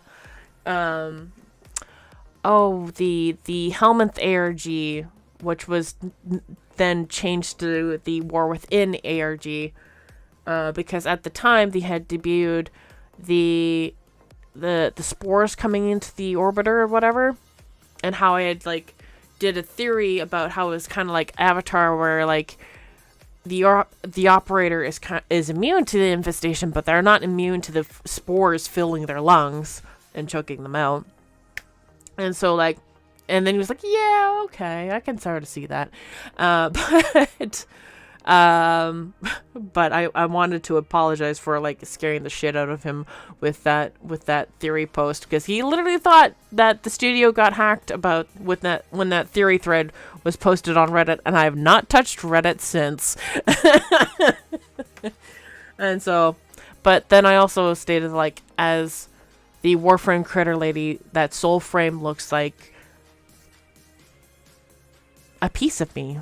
It really does. Like, it looks like something I will thoroughly enjoy playing, and I cannot wait for it to launch. That being said, take your time with it. I will enjoy it when it comes out, because Avocot looks cute as a weird little critter thing in its own right. Anyway, so going way back to this piece here. So these were the pieces I managed to hand out to Antonio, but shortly after exiting the merch line. There was an Ostron location outside, but damn the bees. The wasps were horrible outside.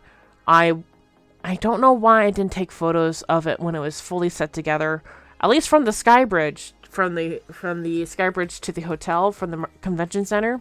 And that's a one-way loop, by the way. You can't come back from the hotel, so you have to walk around and come back through bag check, but makes sense. So I gave Antonio the candy and the poster, and finally was able to hand them over. And then apparently, while I was waiting for Kahl to finish with her purchases within the cash line, Kevin Lim, voice actor of Bombastine, comes over to Antonio and was like, hey, do you have markers for autographs? And he was like, yeah, I got 20. Yeah, it's just like a supply cache for the various voice actors for signing things. So it was really cool. However brief it was a pretty pretty neat meeting, seeing him in there. And then, and so, meow, meow, kitty, kitty. Anyways, and so later that night, Smile! Hello! I hope you're doing well. I know Otto's got a bit of a cough starting. I hope you're not getting a cough too. Please be okay. And so later that evening, I wanted to get bug spray on us before we left the hotel completely. I was hoping to do it out. Good so far? Good. Keep it up, please. And so I had wanted to do the bug spray stuff before we left the hotel premise, just so that we would be okay, because Kahl at this point had been bitten to pieces by mosquitoes. And because she's European, like she's from France, the mosquitoes loved her and not me. And she was like a magnet for all the mosquitoes in the area. And so when we had decided that we would go to a drink and draw, and go over to the coffee culture up and back in 20 minutes. Need to run to the store quickly. Alright. So basically hi and buy everything. And so we go to the drink and draw, and it ends up fine. We don't need the bug spray going to. It was kind of dusk and a little bit windy, so we didn't really need to worry about the mosquitoes. But unfortunately, this stuff only works on biters and not so much stingers. And so, unfortunately, did not work for wasps. But we had a good time. And primed so it was like a whole bunch of like digital and traditional artists that met up at the coffee culture. Like we had a rest, and then we headed over to the coffee culture. And so, Purple Slurp signed it. Cool. And so, it was me, Kahl, Francois, Everything, Otto, Smile, Studio Cyan, her husband, Jalak, Daniela, and I think they're +1. Did I say primed average yet? If I hadn't, there's primed average. Poppy's father. I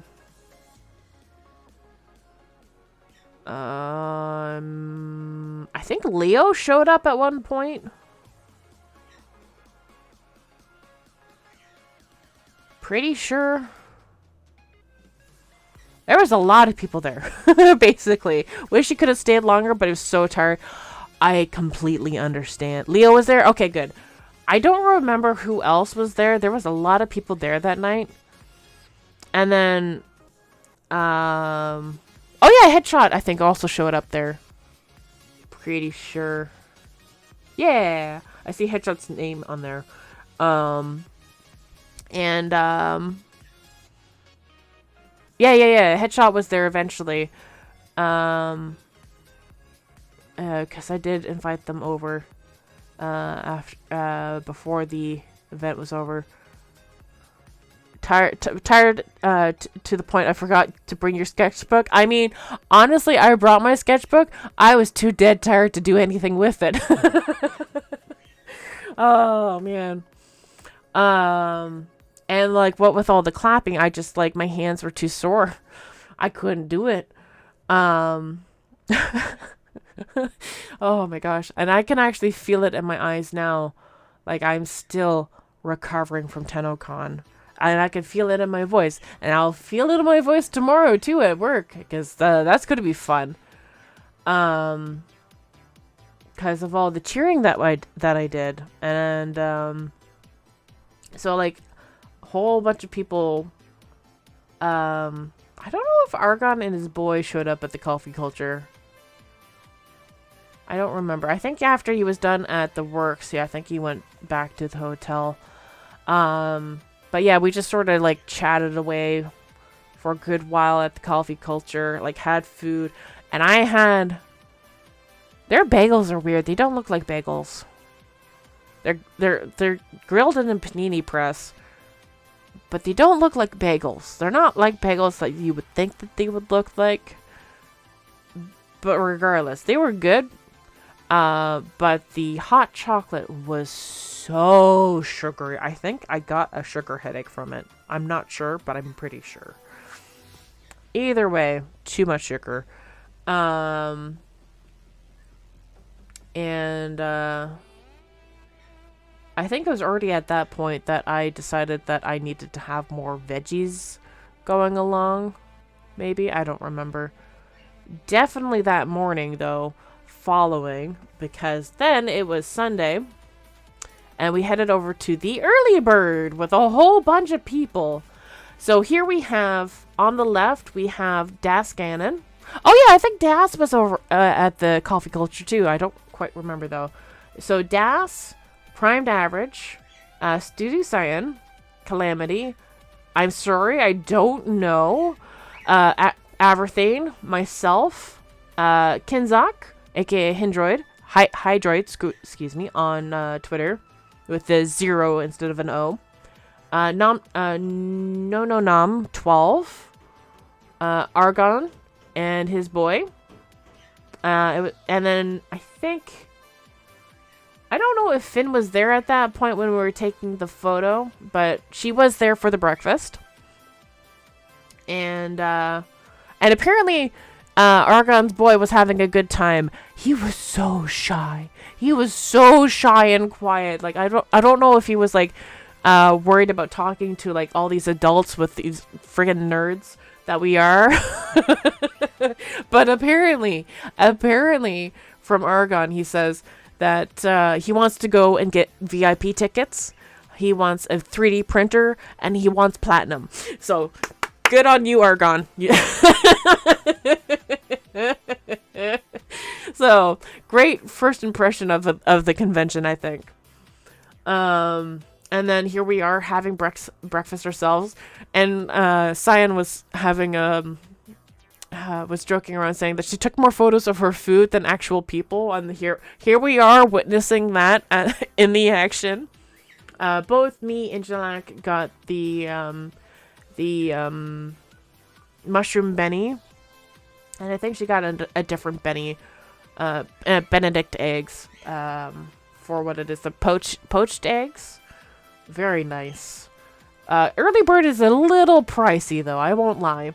So Jalak took this photo, and here you can see myself, Kahl, Das, Finn in the corner, Primed Average right behind there, Leo, Cyan, and Jalak. And then eventually the rest of the group was able to get in as well, and everything was part of that other group. I think Kenzok and Das and the other guy. And then, of course, my food. And that's my only food photo that I took, I think, the entire time I was there. I think it was mostly because so I could get an idea of whether the food serving size the next time I show up increases again. Because from 2019 to 2023, the portion sizes got so big. Anyways, so after the breakfast on Sunday, we had the tour at 11. And so we had, this wasn't my first time in the, oh, that's a finger. I didn't realize that was there until just now. A finger kind of blotting out Excalibur's head there. And so I got to go and sit in the stream room, which is a lot nicer than it was in 2016. Boy, howdy. I think they had already migrated from the like cramped couch setup that they had before, and they had moved on from that because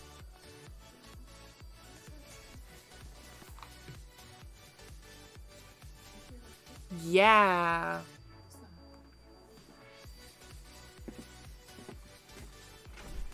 push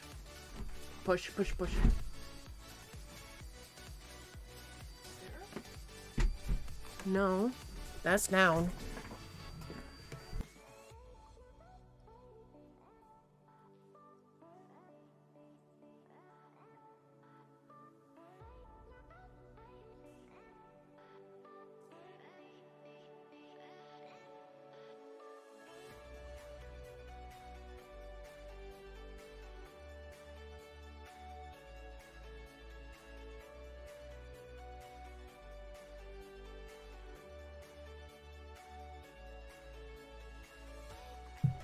Oh my lord.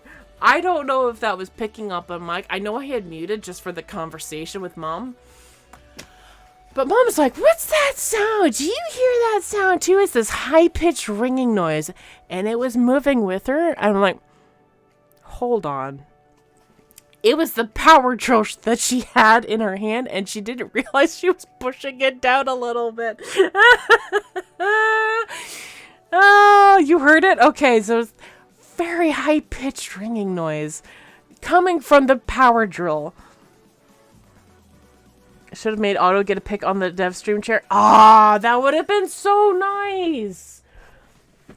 Honestly, it was so cool to do that.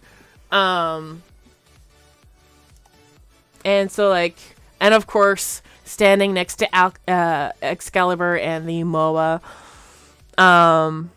So cool that we were able to do that. And then, of course, getting some shots with Widescreen John's Archiplasmor. And, eyeing it down the sights. Very glad I packed this formal shirt. Kind of makes it look like... I thought that was a bug on my screen. I forgot that there were holes in the floor there. That thing is a beast. Yeah, it is. Like, if I was... Like, I know I'm not using the shoulder stock properly there. It's supposed to be much higher up, not in my armpit. But that was a lot of fun, getting to hold that again, because he was here in July for a brief visit, and was able to hold it then too. But apparently, Taylor, my phone sucks, so you need to send me those photos when you can. Because I have another set of photos with Taylor where I'm kneeling with the gun, and if because honestly, this gun is so big, if I tried to use it as an actual weapon, I would need to be on the ground because of the kickback on this thing. And then we get to the part I was mentioning during Adam's call earlier. So we're in the cafeteria area. This is just adjacent to the cafeteria area. If you looked to your left, there would have been all the dining tables and whatnot. And so we have a huge group of all these creators. And I don't know, I don't have a photo of that precise photo yet. This is just the creators. Their plus ones are sitting at the table, and those who were not comfortable to take their photo, to have their photo taken.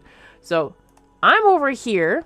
That's Dysfusional. That's Royal Pratt. That's Liv. This is DE Spacey Sarah. What a sweetheart. Oh my gosh. So soft-spoken. And when I first saw her at the studio, her eyes were a little red looking. I'm like, oh my gosh, I have to hug you. And so I asked her, would you like a hug? And I just gave her a great big mama hug, because she looked like she needed it. And it was very loud, a lot of people in a small space. And so, like, I didn't blame her, honestly. Like, you have TennoCon the day before, and then all of a sudden the next day you have to, like, herd all these creators, and you know that your voice is quiet. So I don't blame her for feeling a bit overwhelmed, honestly. So, glad I was able to help her out at least a little bit. And then we have Zach. And so he's holding up this shirt right here. Crazy creators. So many creators, yes. He's holding up this shirt right here that says, I can't not report this, because Raging Terror over here loves to make bugs in the game appear. And apparently he made one happen so... I'm trying to remember how he phrased it, where he created, or found rather, not created, he found a bug that was so atrocious that, oh gosh, yes, it was like herding cats. Where, it would basically reduce the frame, the frames per second down to 1 frame per second with, I think it was Meg and something else. I don't remember. But he basically reduced the frames per second down to 1 frame per second and nearly crashed the game. And Zach was like in his chat and like, I can't not report this. And so John, Raging Terror, and Magic Thighs, they colluded with each other and were wearing those shirts underneath their regular shirts and surprised Zach with the shirt. And it was so funny. And already by this point, Zach was losing his voice horrifically. And I think this was after the tour. Yeah, this was after the tour. So I had already at this point herded these creators at least twice already. And so like they're the creators and their plus ones. No, wait. I'm not seeing people wearing hats. Maybe this was before? I don't know anymore. I don't know. Anyways, this was after. Okay, so this was after. So at this point, I had already... Yeah, okay, I had already done the three tasks, as it were. So, me, Otto, and Smile were already through the grab section where like there was some extra merch that we could get. And I got the Pride hat. Whoop, there we go. And apparently it was the last one there. I'm like, damn, I'm getting that because I need something that's not a ball cap. I need the peripheral sides to block out the shade. Like, not only was this for, like, pride reasons, but also practical reasons. Because, damn, my eyes are so sensitive to light. And even Sergio Umbra, I'm so sorry I pronounced that wrong. More than likely, very much butchered that. I think, where is he?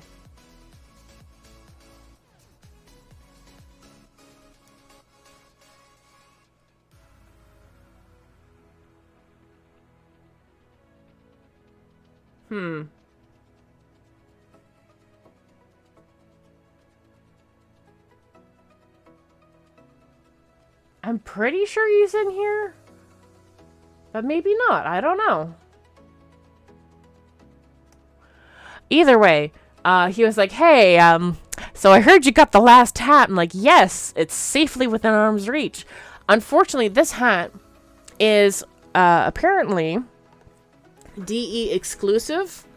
It's not a Warframe thing. It is just a Digital Extremes thing. So I'm praying, DE, let this be sold. You can make more money this way. Guaranteed. Heck, if you want to do all the pride flags just within that logo, free idea. Go and take the wheel. You keep trying to zoom in. Yep. So, like, hey, we could have an ace flag, we could have a gay flag, we could have a trans flag. Like, keep going. Sell. You know you can do it. Anyways, so we have so many people here. We have Twyla. Sorry, don't know. Oh, Kengineer. There we go. I saw the icon on his sweater there. There we go. Pablo walked past me in the shirt that was the same that has the same thing on it. Oh yeah. Cool. Again, I wish there were shirts that I would totally would have picked one up. So bottom row, we got most of them. I don't know who you are, but it was really cool that you had that tiny little dog with you. Magic Thighs, Uday. I got the pronunciation for that. It's Uday. Zach, of course. Raging Terror, White Screen John, Can of Craig, the Urelli Stan, Diana, who was Little Duck throughout the convention. I am so sorry I don't know who you are. Brozyme, Voice of Quills. Iris is standing behind Headshot. Headshot, you should have been kneeling maybe. I don't know. Don't know. Sorry. Finlaya was right behind the person there.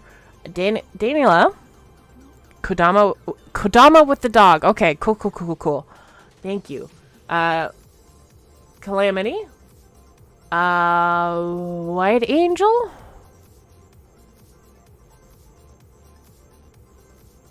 White Angel, I'm pretty sure. Curly hair, don't know, sorry. That's Dez in the back there. Oh, wait, no, that's Seiju. Umbra. Right there. Sorry, you were right up front. I am so sorry. Don't know, sorry. Don't know, sorry. Otto. Vorty. Charizard. Vampy. Cyan. Don't know, sorry. Purple. Don't know. Leo. Your Lucky Clover. Don't know. Curly hair is Mr. Roadblock. Ah. So don't know. Kengineer. Don't know. Big Jim ID. Twyla. I should know your name, but I don't. I'm sorry. Jamie voiceover. Argon 6. Nom 12. And I think that's everybody that was at the creator thing. Again, we may have the badges, but they're not name tags. Because, like, honestly, it was so much more helpful. Like, hers, I think, might have slipped down a little bit. But, like, Uday had a name tag. Zach had a name tag. Spacey Sarah had a, didn't recognize Big Jim until I saw him at the park. Ah. His hair had grown out since the last time he was at TennoCon. So that's also a thing to consider. Whoopsies.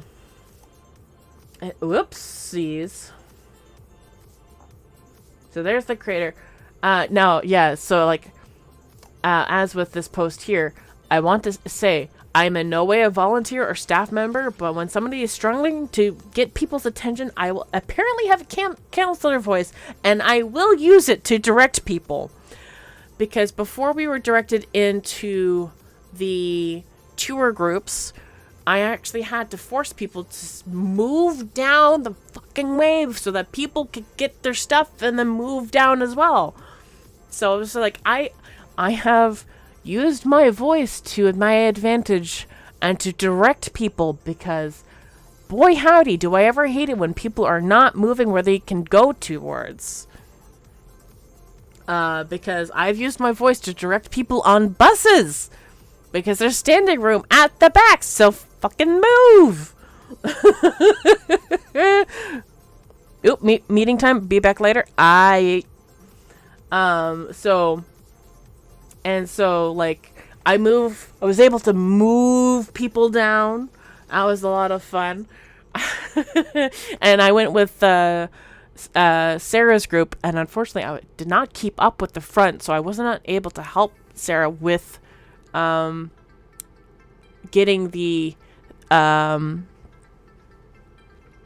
info about the tour spread across the whole group. But there was DE Juice, who was at the back of the group just to keep an eye on everybody, to make sure everybody was still hanging out in the group and not going where they're not supposed to be. And then when everybody was back, when the tour groups were back in the after the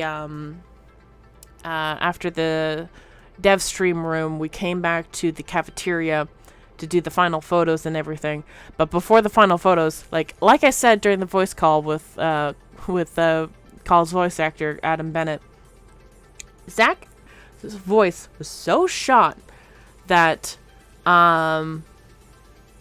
he could not get anybody's attention, even though he was standing on top of the tables. And I was just like, we're not having this. And so I gave a great big hello towards everybody. And that shut everybody up. I'm like, damn, that felt good. And apparently Raging Terror, who was standing next to me at the time, like, you did a good job on that. You didn't use your throat. You used your diaphragm. I'm like, okay, cool. I just did that sort of instinctually to shut everybody up.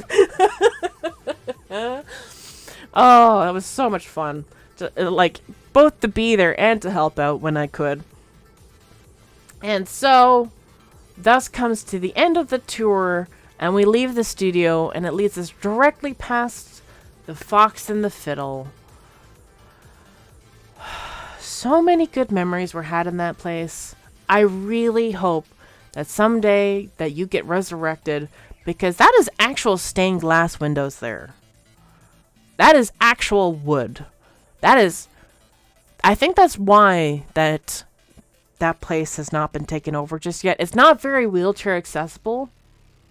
It's pretty crappy in that regard. The accessibility standards are kind of low. So I'm hoping that if they decide to reopen, I hope that they keep that in mind, because currently it's not accessible to wheelchair users to access the bar, which is rather unfortunate. Even from the exterior, that was just all stairs to get up. So hopefully in the future, that if this decides to reopen, that they have more accessibility features in mind. Anyways, so we finally get to the park after resting at the hotel again. And I get to hang out with Rebecca. I get to hang out with Megan. And I love this photo so much too, because she has the nose and the mouth. I have the eyes and eyebrows. And so together we make a face. I was so happy to get a photo with the two of them again. Unfortunately, have you ever done the theater? I have in 2019. 2018 and 2019. I've done the theater. Could not do it this year. So, it was not in my budget to go this year. But I have been in that theater. It was a fair bit of fun. Excuse me. And then hanging out with everybody in the park. Again, taking a photo of everybody with the shirts on. Lots of fun. Oh, theater as in acting. No. Not for a while. Oh, I didn't realize Kinzog was in the back there. That's funny. And so, hanging out with everybody. So, some people got the Deviri hats. I got the Pride hat because, yes. And so, after the park and after we were done hanging out with everybody, a whole bunch of us, including Lucas Schudeman and his significant other, Beth, was able to go over to Smoke's Patoonery and absolutely ruin our guts. And so... Oh, have I ever done theater?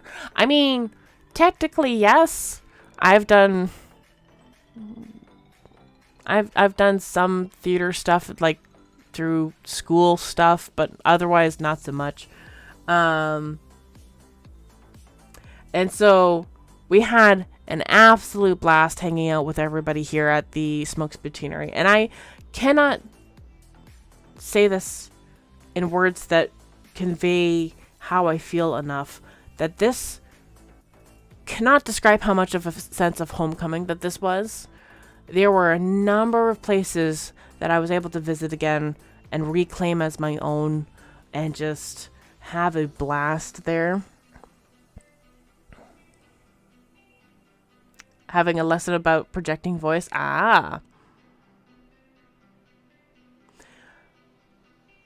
It just sort of came naturally to me. Honestly, I could not tell you.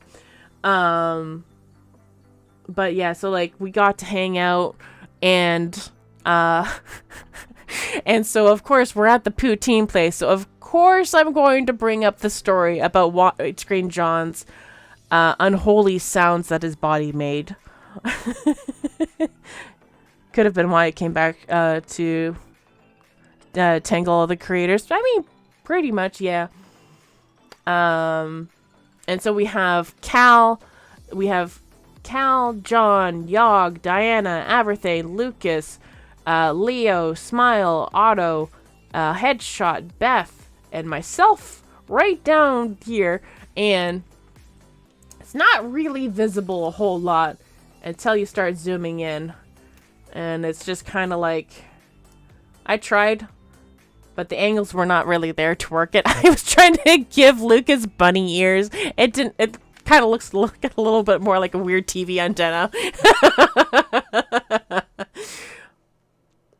But yeah, that was so much fun hanging out at the Smoke Spitoonery there.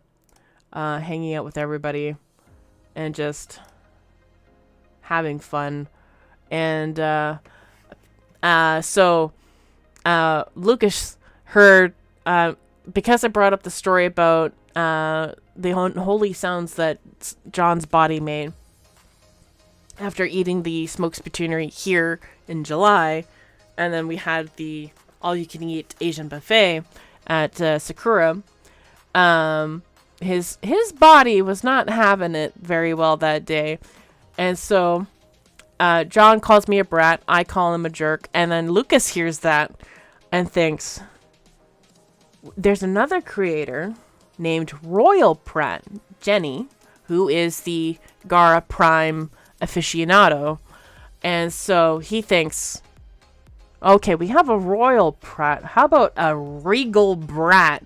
And then John instantly clicks with that, and apparently he told everything what's going to be happening with that. I have no idea what John has in mind for me with this Regal Brat title. Oh, I am both looking forward to that and having mild anxiety towards it. I don't know how to describe how I feel about that situation. But, yeah, we had so much fun while we were there. And I got a number of, I got a print from Diana, and I got a print from, Lucas there, and he actually signed it. And I think it's near the top, mayhaps. And let me take a look at the secret box, which is heavy. So much stuff is inside this box. Alright. Archibald is going to wear the pride hat. Alright, let's see. Aha. Oh, no, I kind of curved it a little bit. Darn it. Shoot. But anyways, so is that it for the photos? I think it is. Yes, so travel day.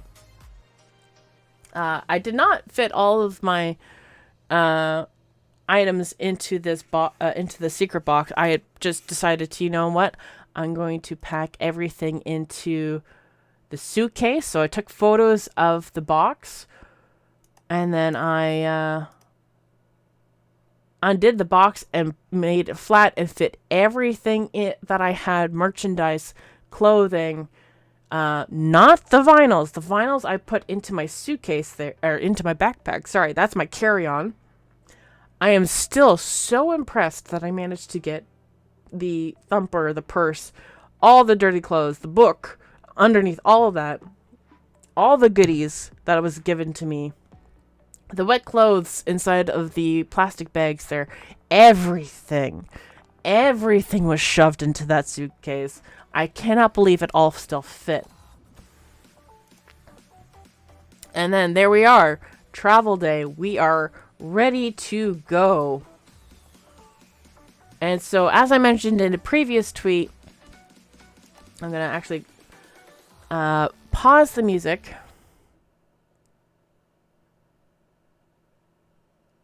I meant pause. Pause. There we go. Okay. Not sure what happened there, but so. Cold, the air and water flowing hard, the land we call our home. Push to keep the air from feel the weight of what we owe. This, the song of sons and daughters. Hide the heart of who we are. Look how fogged up my glasses are getting. Build a future, strong, united, working till we fall. Air in water flowing hard, the land. Also, sorry for the shaky camera. Push to keep the dark from coming. Feel the weight of This, the song of sons and daughters, hide the heart of who we are, making peace to build a future, strong, united, working till we fall.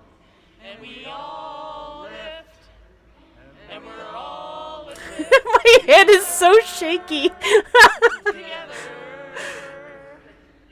through the cold mist, till we're lifeless. Together.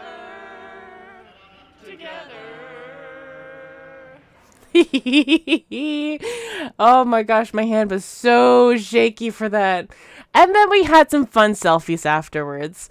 So, as I mentioned before in the previous tweet, thank you so much, Everything, Kahl, Smile, Otto. I'm gonna cry again. For sending me off with such a bang. I can't describe how much that means to me. That you guys were there to send me off. My throat is actually hurting with how much I'm trying to talk. I love you guys so much, and that meant the world to me. To leave and to have you guys at the train station with me. And it's not visible on the camera there, but by that point I was already starting to cry. And when I boarded that train, I was definitely sobbing. Would have missed that. Thank you so much, honestly. And yes, that was a bit of a selfish request. I kind of caught Everything off guard with that request too. Sorry.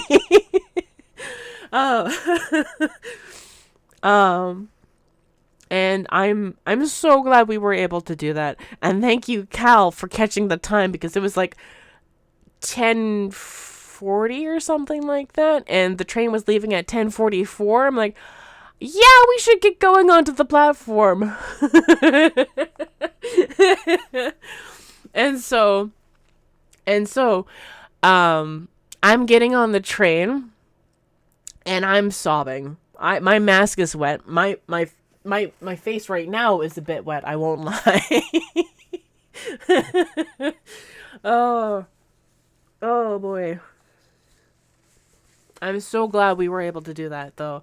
And so this time, because I didn't know how loud my headset was going to be, because usually I have earbuds that go directly into my ear, but I've been getting kind of tired with earbuds lately because my ears have been kind of getting a little sore, and so I didn't know how loud my podcasts would be, and I've been listening to My Brother and Me, The Adventure Zone, or the Magnus Archives, and all of which have some variety of themes.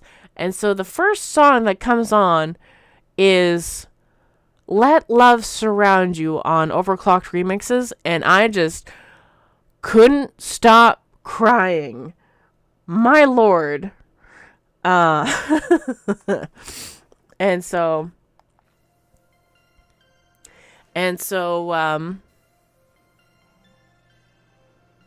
yeah, it took a lot of willpower to get stable again before I could even like start talking to my co-pilot, to the person who's sitting in the aisle, like, because on the way to Toronto I had the window seat, which was nice.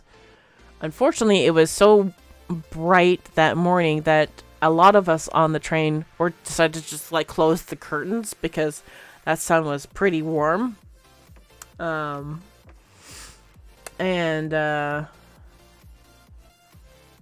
was a good journey home up until the point, I think this was after Toronto Union.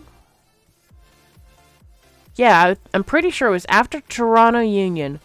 The hotel calls me. I'm like, what the hell is this about? Why are they calling me? So I pick up, and Kahl lives in France, and so she had to arrange for a taxi.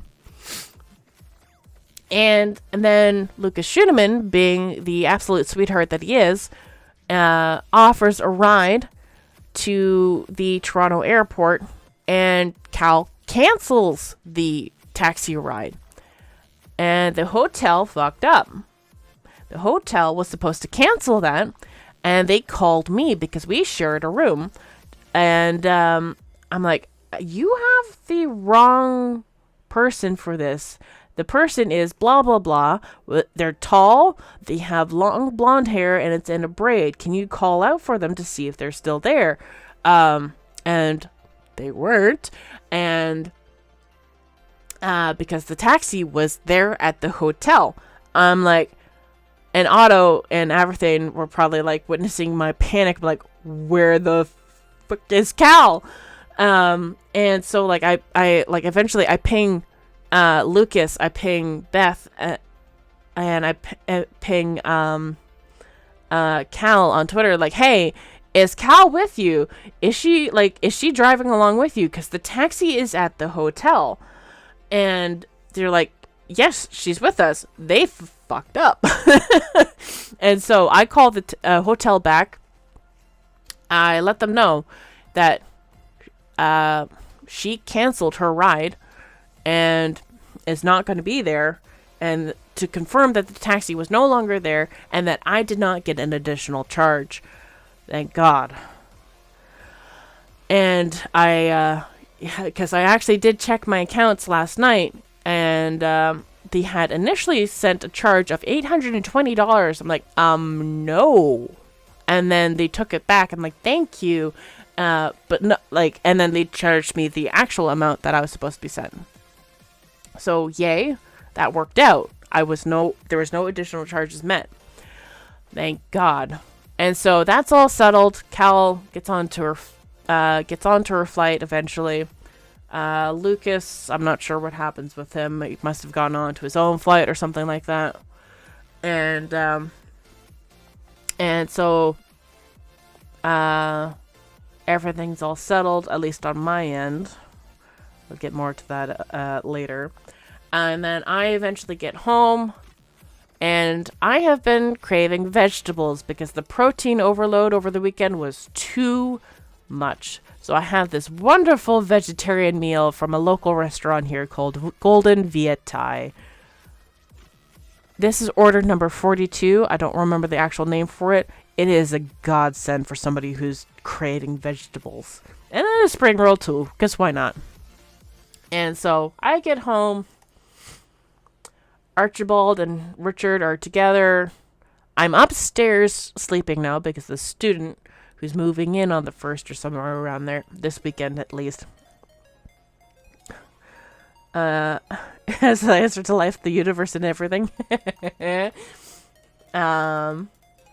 then I unload all the goodies that I have.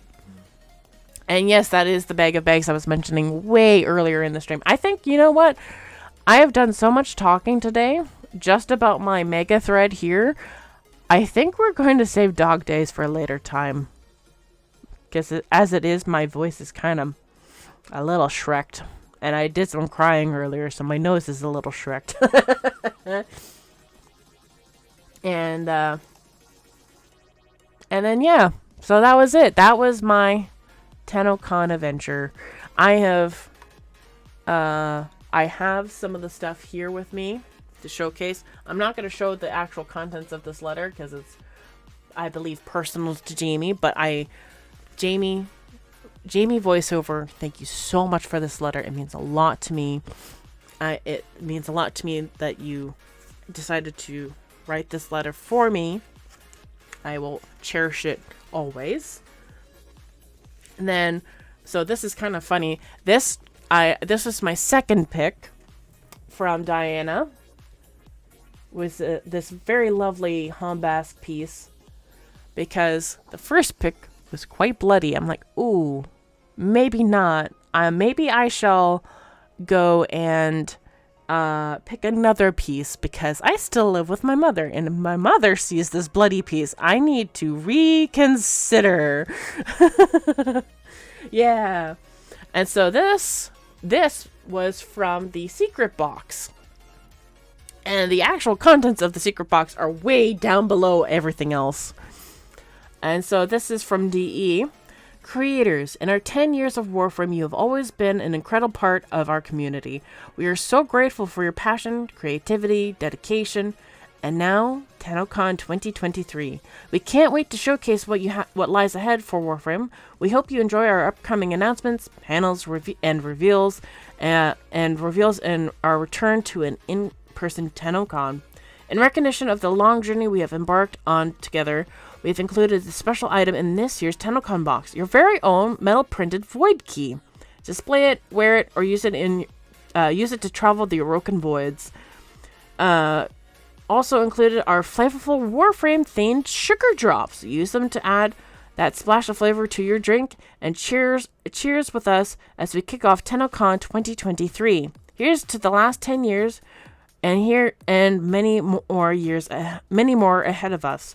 Thank you for sharing an unforgettable TennoCon 2023 experience with us. Warm regards, the Warframe community team. So, love that letter. And then this got a little bent in the box. I'm sorry. I'm gonna have to flatten this out with like the Warframe collectors or the Warframe art book, because this was signed by Lucas, and because I gave him the maple syrup candies, the only candy I need is sweet carnage. Lucas Cinnamon. So I can't do a deep enough voice for Tilregor, but you know, the sentiment is there.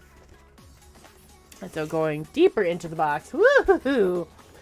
So we have a lot of sweets from our sweetheart, Kahl. And let me move some stuff aside so I can actually make some room on my desk. So we got all these Madeleine Royales, because they are apparently the larger size. I will not eat one now. I'm not going to ruin my dinner. Then we have these two caramels, and caramel nougats. So these are like, you don't chew on these, or you will wreck your teeth. I cannot wait to enjoy these.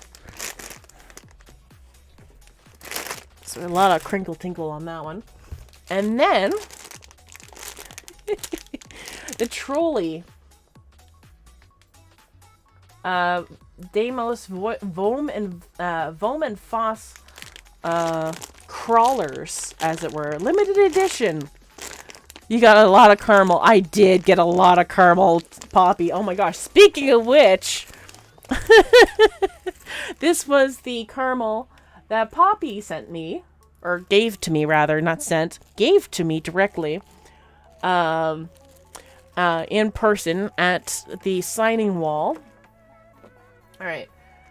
This is the little pouch that the Kuva necklace goes into. So I'll just set that off to the side. Then I got, at the convention lineup, I got a little Mia Bite pin. Oh, it's not going to focus on it. I'm so sorry. But very cute little pin from Mia. Apparently, Mia did not have a good time, and she'll be going over that on Friday. And I kind of want to know what's up with that. I hope she's okay. I wanted to get you as soon as possible, just in case you disappear for the rest of the day. Well, you definitely would have seen me at least at the end, and you did, so it worked out. Oh, in the merch line. Oh, okay. And then we have some platinum from John. Is there writing on this? Oh, yeah. It says widescreen John on the back. It's printed a little odd. Did not fill very nicely. But there we go. Widescreen John.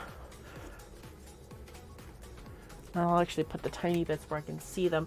So there's the void key that they were mentioning. And apparently it's a bit smaller than the previous one that they came out with. So I'll have to take a look at that myself. So we got lots of stickers from everybody. Also the This was from the swag bag. Some glasses. Apparently there was varieties of black and white, and I got the white one. I would have preferred the black one, but oh well. This is from the swag bag. No, it's not going to say it, but it says 10-year anniversary for Warframe. And then I guess this must be a bit of a running joke for I'm the 7 Clown. But Clown Glyph win is what this one says. Whoop. For I'm the 7 Clown, which I met briefly. Mia said on her Discord this morning that she was almost home. If that's any indication, also heard that, but cannot confirm that at least one incident from the weekend. I know that there was a scare that happened with COVID, and so Mia had to leave the convention, and then when they had the test come back negative, they were able to come back. Which honestly, very worrying regardless. I am taking tests every day now, starting yesterday, because Wednesday would have been the soonest day that symptoms would have been showing up. As it stands, I've been waking up coughing at night, and that's not great. Mind you, I've been going to bed earlier, so I'm I'm not used to long sleeps. I typically stay up until midnight and then get up at 8 o'clock. So I'm not used to going to bed at 9 o'clock like mum. I'm sorry. This was also from the swag bag. This is for the Wayfinder stuff. It's a USB. It's pretty cool, actually. I hope Wayfinder does well. That's all I'm going to say. We already had a conversation on that. Then we have oh, it's a pog. It's not a pin, it's a pog. Wow. So a pog from Your Lucky Clover. Whoop. Your Lucky Clover. Coin. Oh, it's a coin for good luck. It's because it's so big. I thought it was a pog for you 90s fans. That's for you. And then an actual pin from Cyan. There we go. All right. But yeah, that is literally the same size as a pog from back in the day. All right, so we got so many stickers. Very well could have been one of the Slammers. Yeah. We got so many stickers. So we got a Charizard sticker. Very cute. My nose is so congested from crying now. Oh my god. And then, okay. Also from Your Lucky Clover. Her business card. Very cool. Printed platinum is awesome. It's nice that the community is super active. Right? Honestly, there's very few bad apples when it comes to TennoCon, I find. It's very rare that happens. And when it does happen, they're usually kind of stupid. Because they make their intentions known well in advance, and DE will be like, ha ha ha, fuck you, and you're not allowed into the convention. So, that has happened in the past, and yeah. And so, I got a whole bunch of stickers from Leo, a Nyx, and an Excalibur, a Mesa, and 2 Lokis. Wait, what happened in the past? Well, apparently in the past, some people were banned from the game, and they thought that they could raid one of the VIP after parties and try to get back unbanned from the game. Like, you fucking idiots. So stupid. Yeah, so DE knew in advance because they were talking about it on Reddit. And of course, they're gonna follow Reddit and see what's going on with the Reddit. I'm like, god damn, you fucking idiots. Anyways. Tiny brain cells. Anyways, moving on. Got a sticker from Archangel.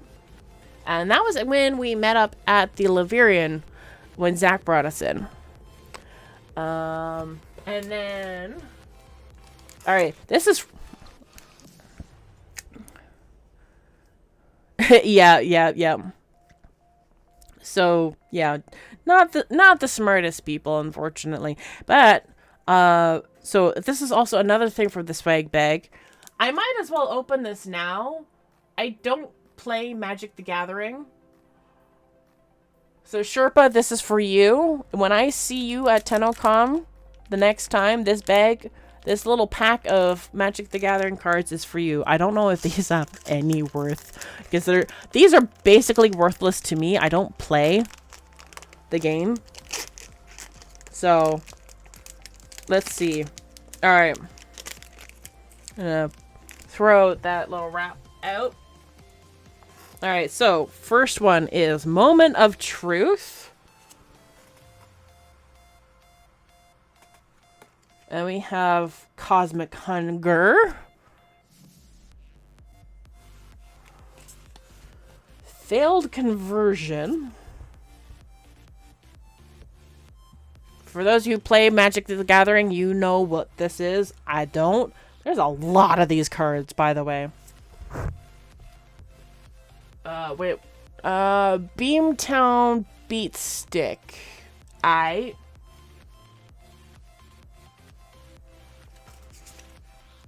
Thunderhead Squadron.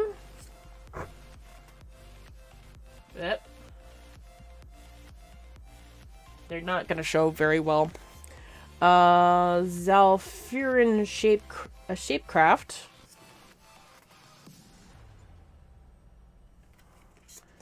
Cut Short.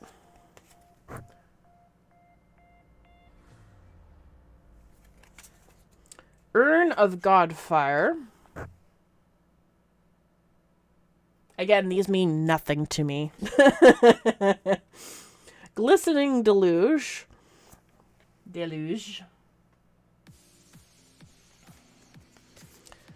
Fearless Scald.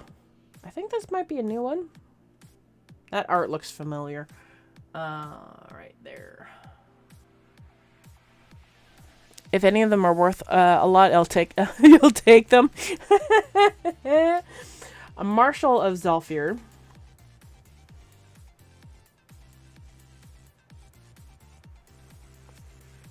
Order of the Mirror.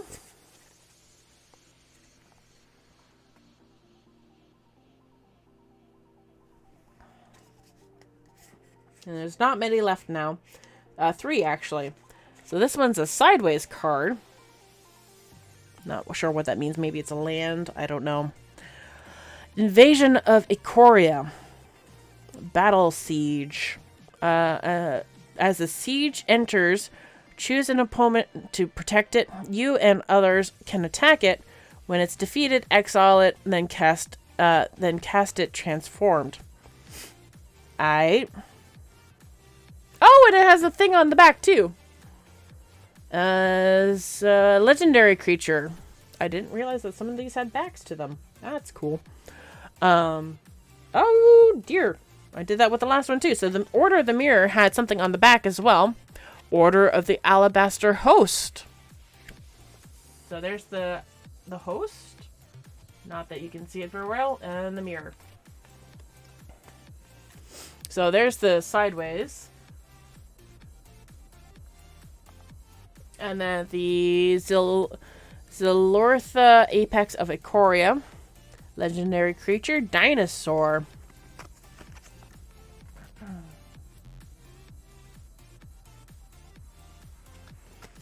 And then 2 more. This one just has the one side. This is also a legendary creature. Niv Mizzet Reborn. Dragon Avatar. Whoop, whoop. Shoot. Where'd that go? Okay, found it. I tooted. Excuse me.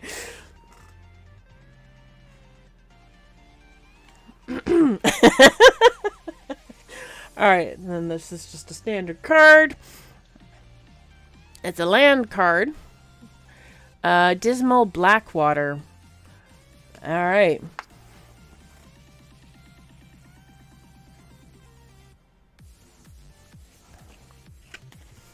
Alright. And that's it. I'm actually going to put that into like a Ziploc or something so it can be safe and no water damage at some point. Hopefully not. Anyways, so that's it for those cards. Alright. Then we have a... Oh, what is this? A ribbon of some kind? I don't know how you use these ribbon stickers things, but this is from Disfusional. Very cute. And then we have a badge. Oh, cute. A badge from, I think No Sympathy also had a good vase or whatever. He said it was that was good card. Okay.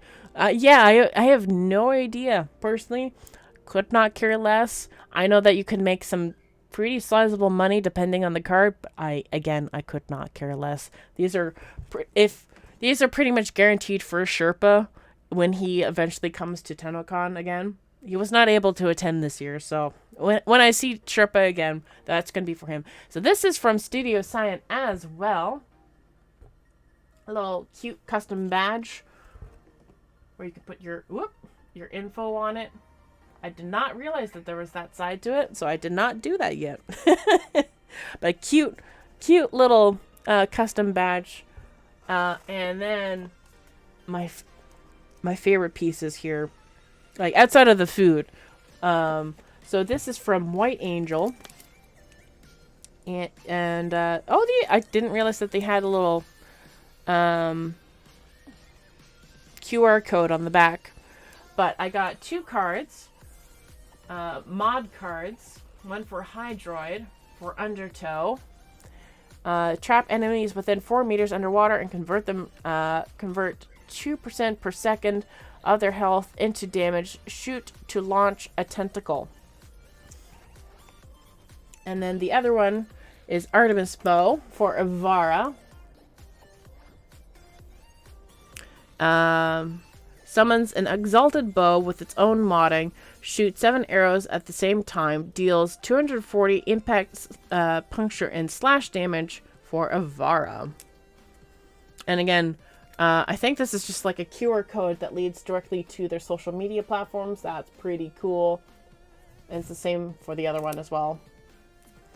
And then, I won't lie, this is one of my favorite pieces. This is from Hannah. This is a card that I got while we were waiting to go into the convention center.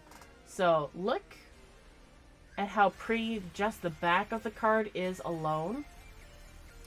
And then we see Nyx. Like, look at how goddamn gorgeous that is.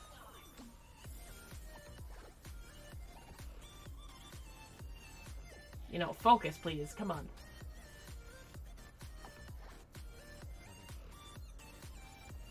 This camera is not cooperating with me. Anyways, this card is from Hannah. And she's done so many phenomenal pieces. And she's had a bit of a rough go of it getting to... before coming to Canada. And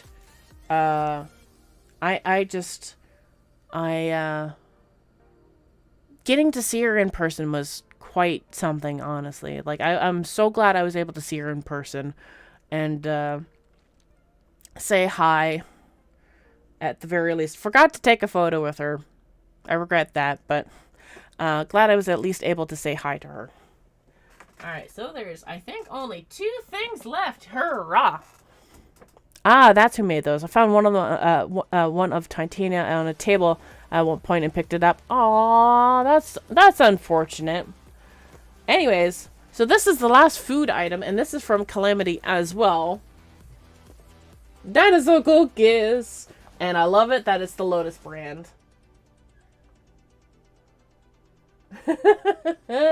So I can't wait to be eating those, but again, I will be waiting to have supper.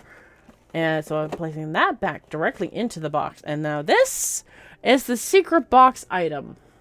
The sugar drops mentioned earlier. And it also says right on the back how these work.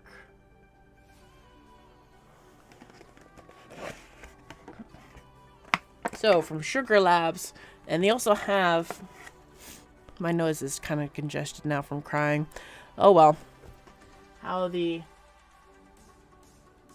like they have a recipe for the one drink, and there they all are. It's pretty phenomenal. I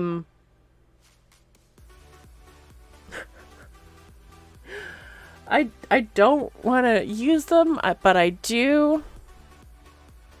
I do, and I don't. Anyways.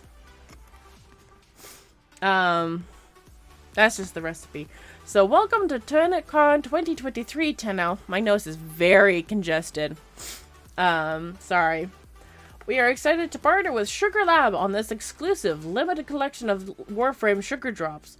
To use, mix one of the sugar drops in a glass of sparkling water or other clear, neutral flavored beverage to enhance it with colors and flavors inspired by the Warframe universe.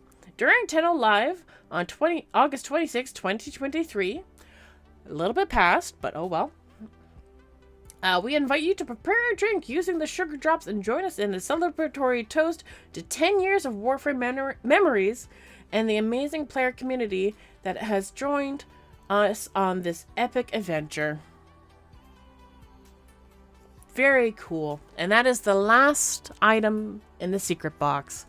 And so, very glad for those who had spoiled this box that it was not spoiling exactly what was happening for TennoCon 2023.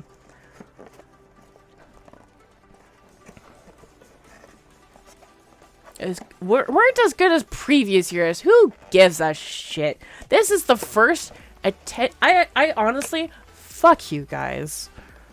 This is the first year in-person TennoCon. Do you think that they can, like, they did so many things for us this year? Like the tour for creators. They did not have to do that. Like, plain and simple, I was ready to pay $100 for VIP, like $100 extra. Hi, White Angel! We actually just showed your cards on stream not that long ago. Very cool. Can I get a shout out for White Angel, please? And so, I hope your journey was okay. I saw that you were flying, had done all your flying and whatnot. But yeah, so like for the people who are complaining about the secret box being not enough, fuck you. This is their first attendee TennoCon in 4 years of COVID. Fuck you. The reason why there's not more in the box is because people are going to be there in person. So take a sip. Enjoy. There's many things to enjoy this year. You were on the train that had some issues. Oh no! I mean, heck. I mean, I got this trolley bag in person. There's a box of trolley with my name on it somewhere, and I have no idea where it is. Oh yeah, honestly, I don't blame you for wanting to Uber the rest of the way. I'm gonna try to safely reorganize everything that I had inside the box and put it back inside the box. And I had a bit of a cry earlier because of rewatching a video that I did earlier with Aberthane and Autofire and and Smile and Kahl and Otto. So yeah, that's why I'm a little bit with my voice right now. But yeah, so like, first attended TennoCon in 4 years. I literally have a coffee bag on its way towards me that's tied with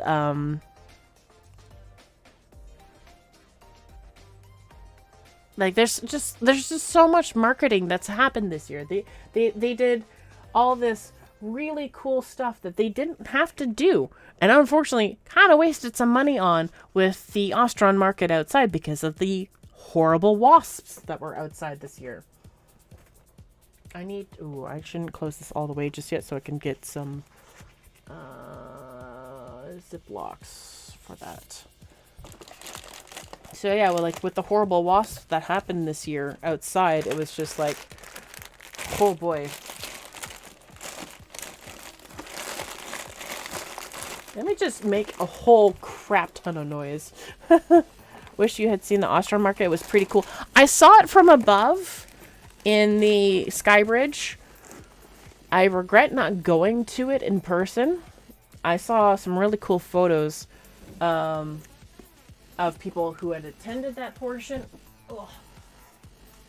And then, oh yeah, the final gift that I had not shown yet was this really cute little dragon that Kahl also gave to me. And I was shocked with this little dragon because it has almost the same color palette as my main dragon, my main boy, Pyre, from the Mystic Knight series, from bonkers ago. Let me see if I can just carefully get him down, because, alright,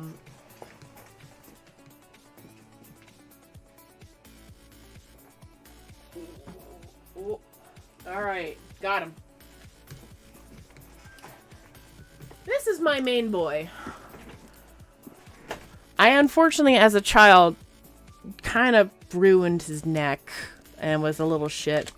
So this is his Mystic Knight, as it were. I do not remember his name for the life of me. I think Brian. I don't know. But look at the color palette on him. This is Pyre. The articulation on this guy is amazing. And unfortunately, also as a child, I lost his other wing. I don't know where it went. I am very upset about this fact. Of the Tirnanog, yes! And so, like, he has a lot of points of articulation. Like, look at this. Beautiful dragon. Like... Oh, okay. And, oh, I guess that's what fell off up there. These, like, little... Like, these parts come off. They're meant to. His tail falls off occasionally. And, he has another sword inside the wing. But I can't put that away because he doesn't have the other wing. Rohan was the character's name. Okay. I was way off base with the naming convention. But can you blame me? Anyways, so I was so shocked when I saw the color palette for this little dragon here. Look how similar that is. He is much more saturated. But, oh my gosh. Yeah, his mouth can also move open a little bit. And like Pyre, the mouth can also open. But Pyre's jaw can actually fall off. And I will try not to risk that. But Pyre has been a very beloved dragon in my house. And I was such a little shit. I dropped him purposely because I was upset and could not articulate my feelings. And my mom, bless her, filled that to the brim with hot glue.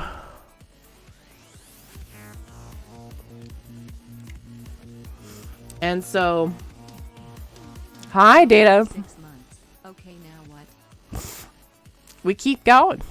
That's what. Excuse me. My nose is very congested now.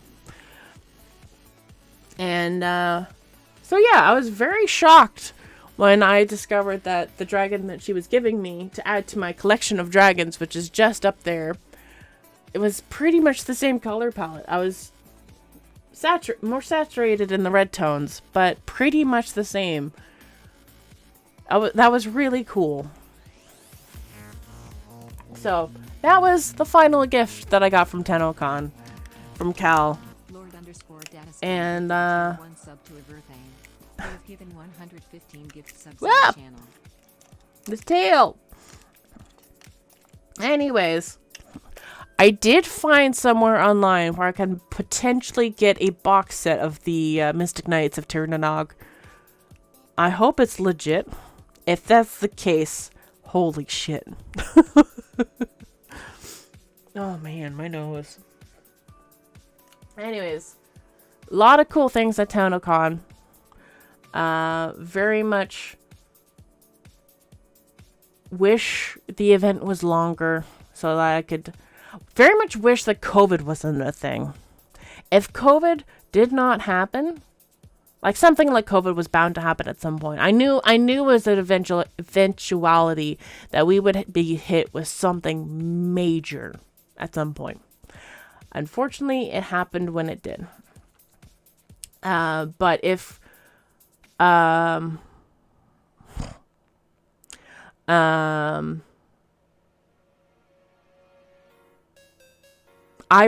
would be there for much longer if I had the finances in order and if I had no COVID to worry about.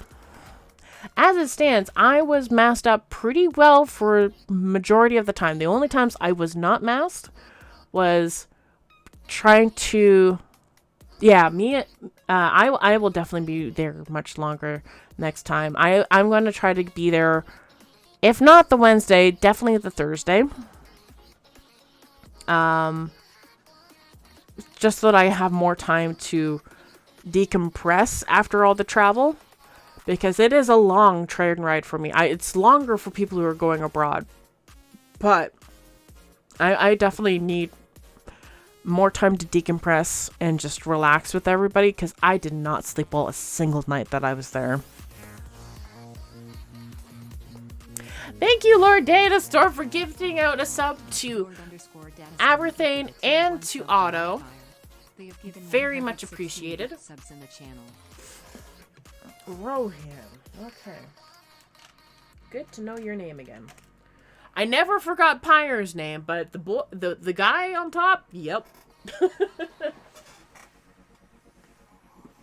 He also has a fireball that you can shoot out, but I won't do that.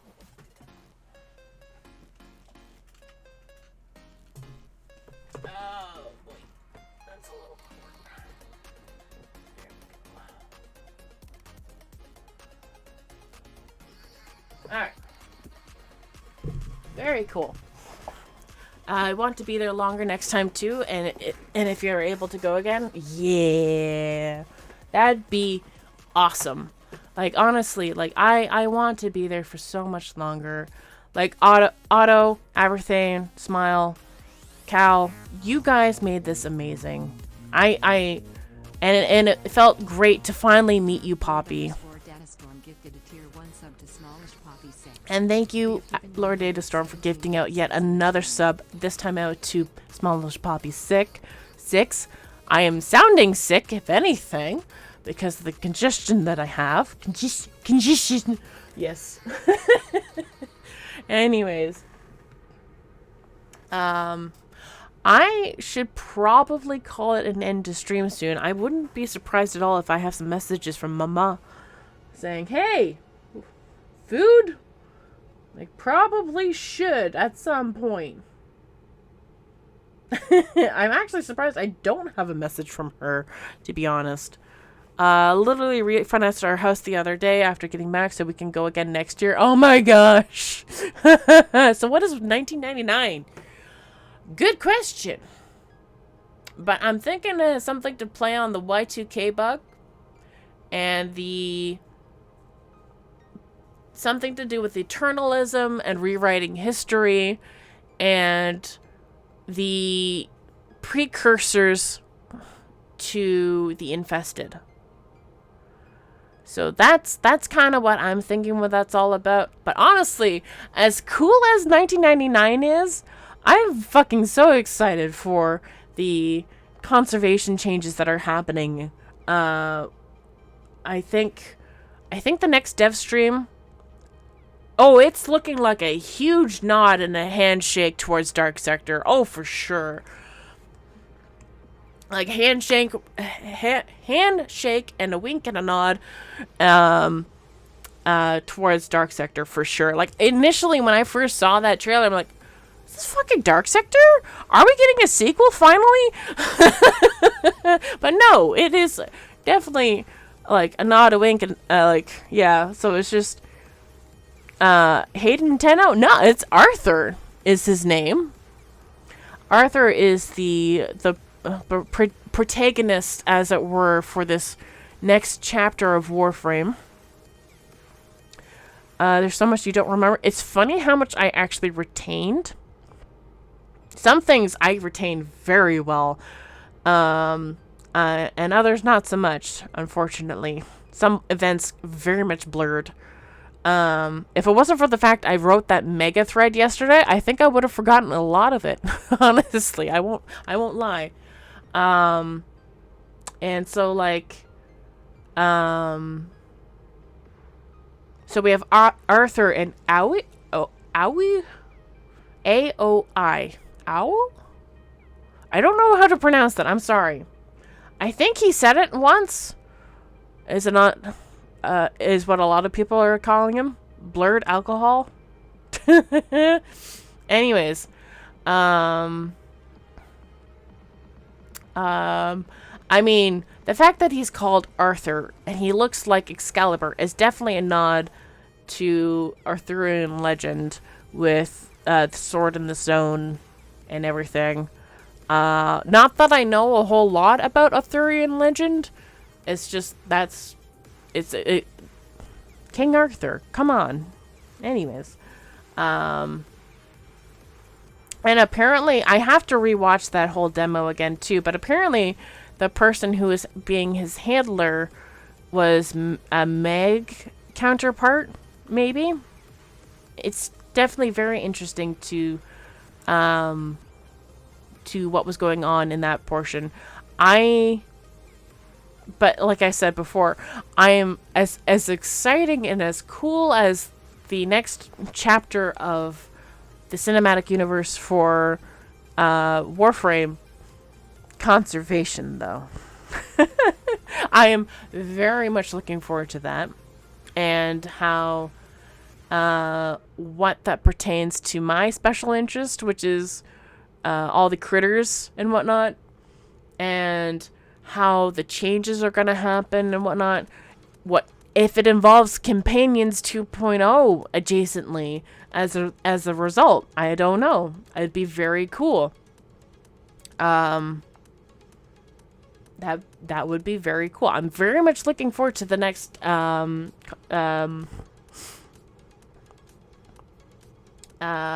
stream. Man, I am super congested. I am so sorry. Which is looking like the 29th of September. Yes, and making some quests easier, which is great. I love that there's going to be auto melee. I love that. I love that to pieces. It's going to make my life a lot easier. And they're also going to make a bit of a flare to go along with the either a mechanical flare or a visual flare that they're going to add to attacking things, so that when you're doing auto melee, actually this pertains to you, Lord Datastorm, too, because auto melee is going to help you so much. Actually, legit. So that way you don't have to worry about things the same way. This is actually probably going to help you with the Mastery Rank 30 test. Now that I think about it. like just making life easier for players. So no longer having to spam the button anymore to do all these attacks with your melee weapon. So, oh my gosh, for your strokes, I mean, like, honestly, like, for anybody who is like physically disabled in one way or the other, if your hands do not function as they used to, or as you think they should, then it's gonna be such a relief on your hands to like not have to be spamming these buttons the entire time. Like, you're not spamming E or your custom hotkey or whatever.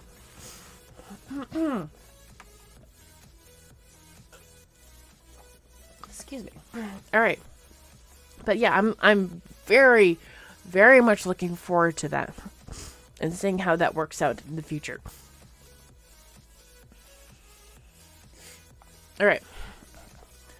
And yeah, I think this is a very much needed change that has been needing to happen for a long time.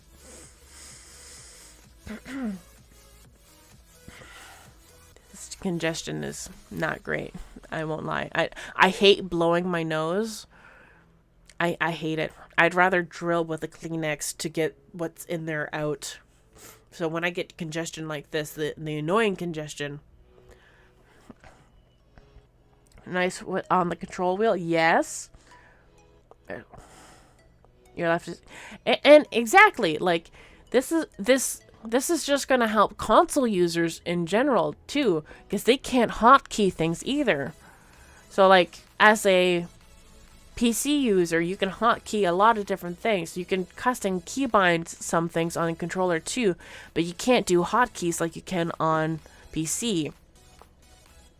Because we have so many more buttons to use as a result.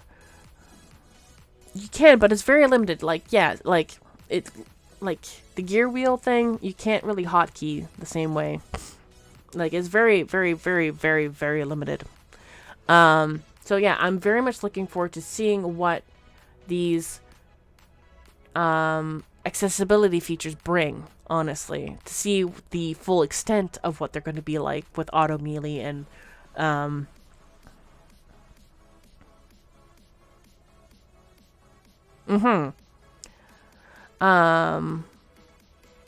yeah, like, we'll see more about what that's going to bring in the next dev stream with conservation and Hydroid rework and the accessibility features. I am very much looking forward to that.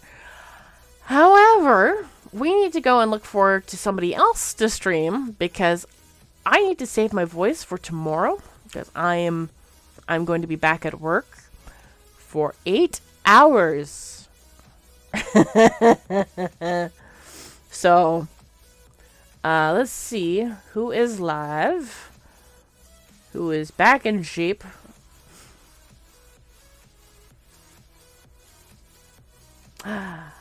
Well, let's see.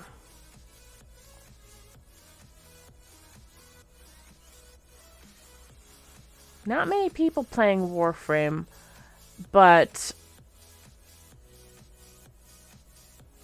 okay, I know who was somebody who was there at TennoCon, and we did not get a whole lot of time to actually hang out with each other. But we're gonna go say hi to Francois. So we're gonna go on. Right, I was doing art stuff, so let's change that around. Thank you. Do that. And then that. There we go. So, thank you so much, everybody, for joining me today on today's stream for rehashing TennoCon on my mega thread there. We're gonna go say hi to Francois, who is currently playing Remnant 2 from the Ashes, or something like that. I don't know. It's Remnant 2, Electric Boogaloo. We are... Oh yeah, and everything is collecting notes for Crow. We are going to go on a raid. If you want to swap out those heart emotes for something that is from the subscriber emotes, feel free to do so. We are going to go send the love to Francois. I am too tired to swap out those emotes myself. Oh my gosh. There we go. Thank you, Everything. I'm gonna copy those ones instead. If you're a subscriber, do these emotes here.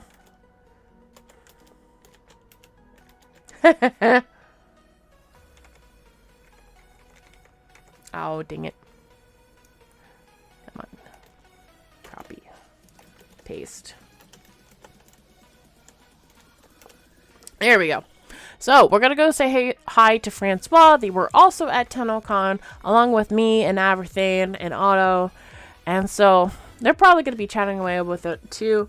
And so, while they're playing Remnant. So, maybe a little bit. But Remnant is a pretty cool looking game. I won't lie. It looks cool. I don't have the money for any more fun stuff. So, I'll see you guys later. Bye-bye.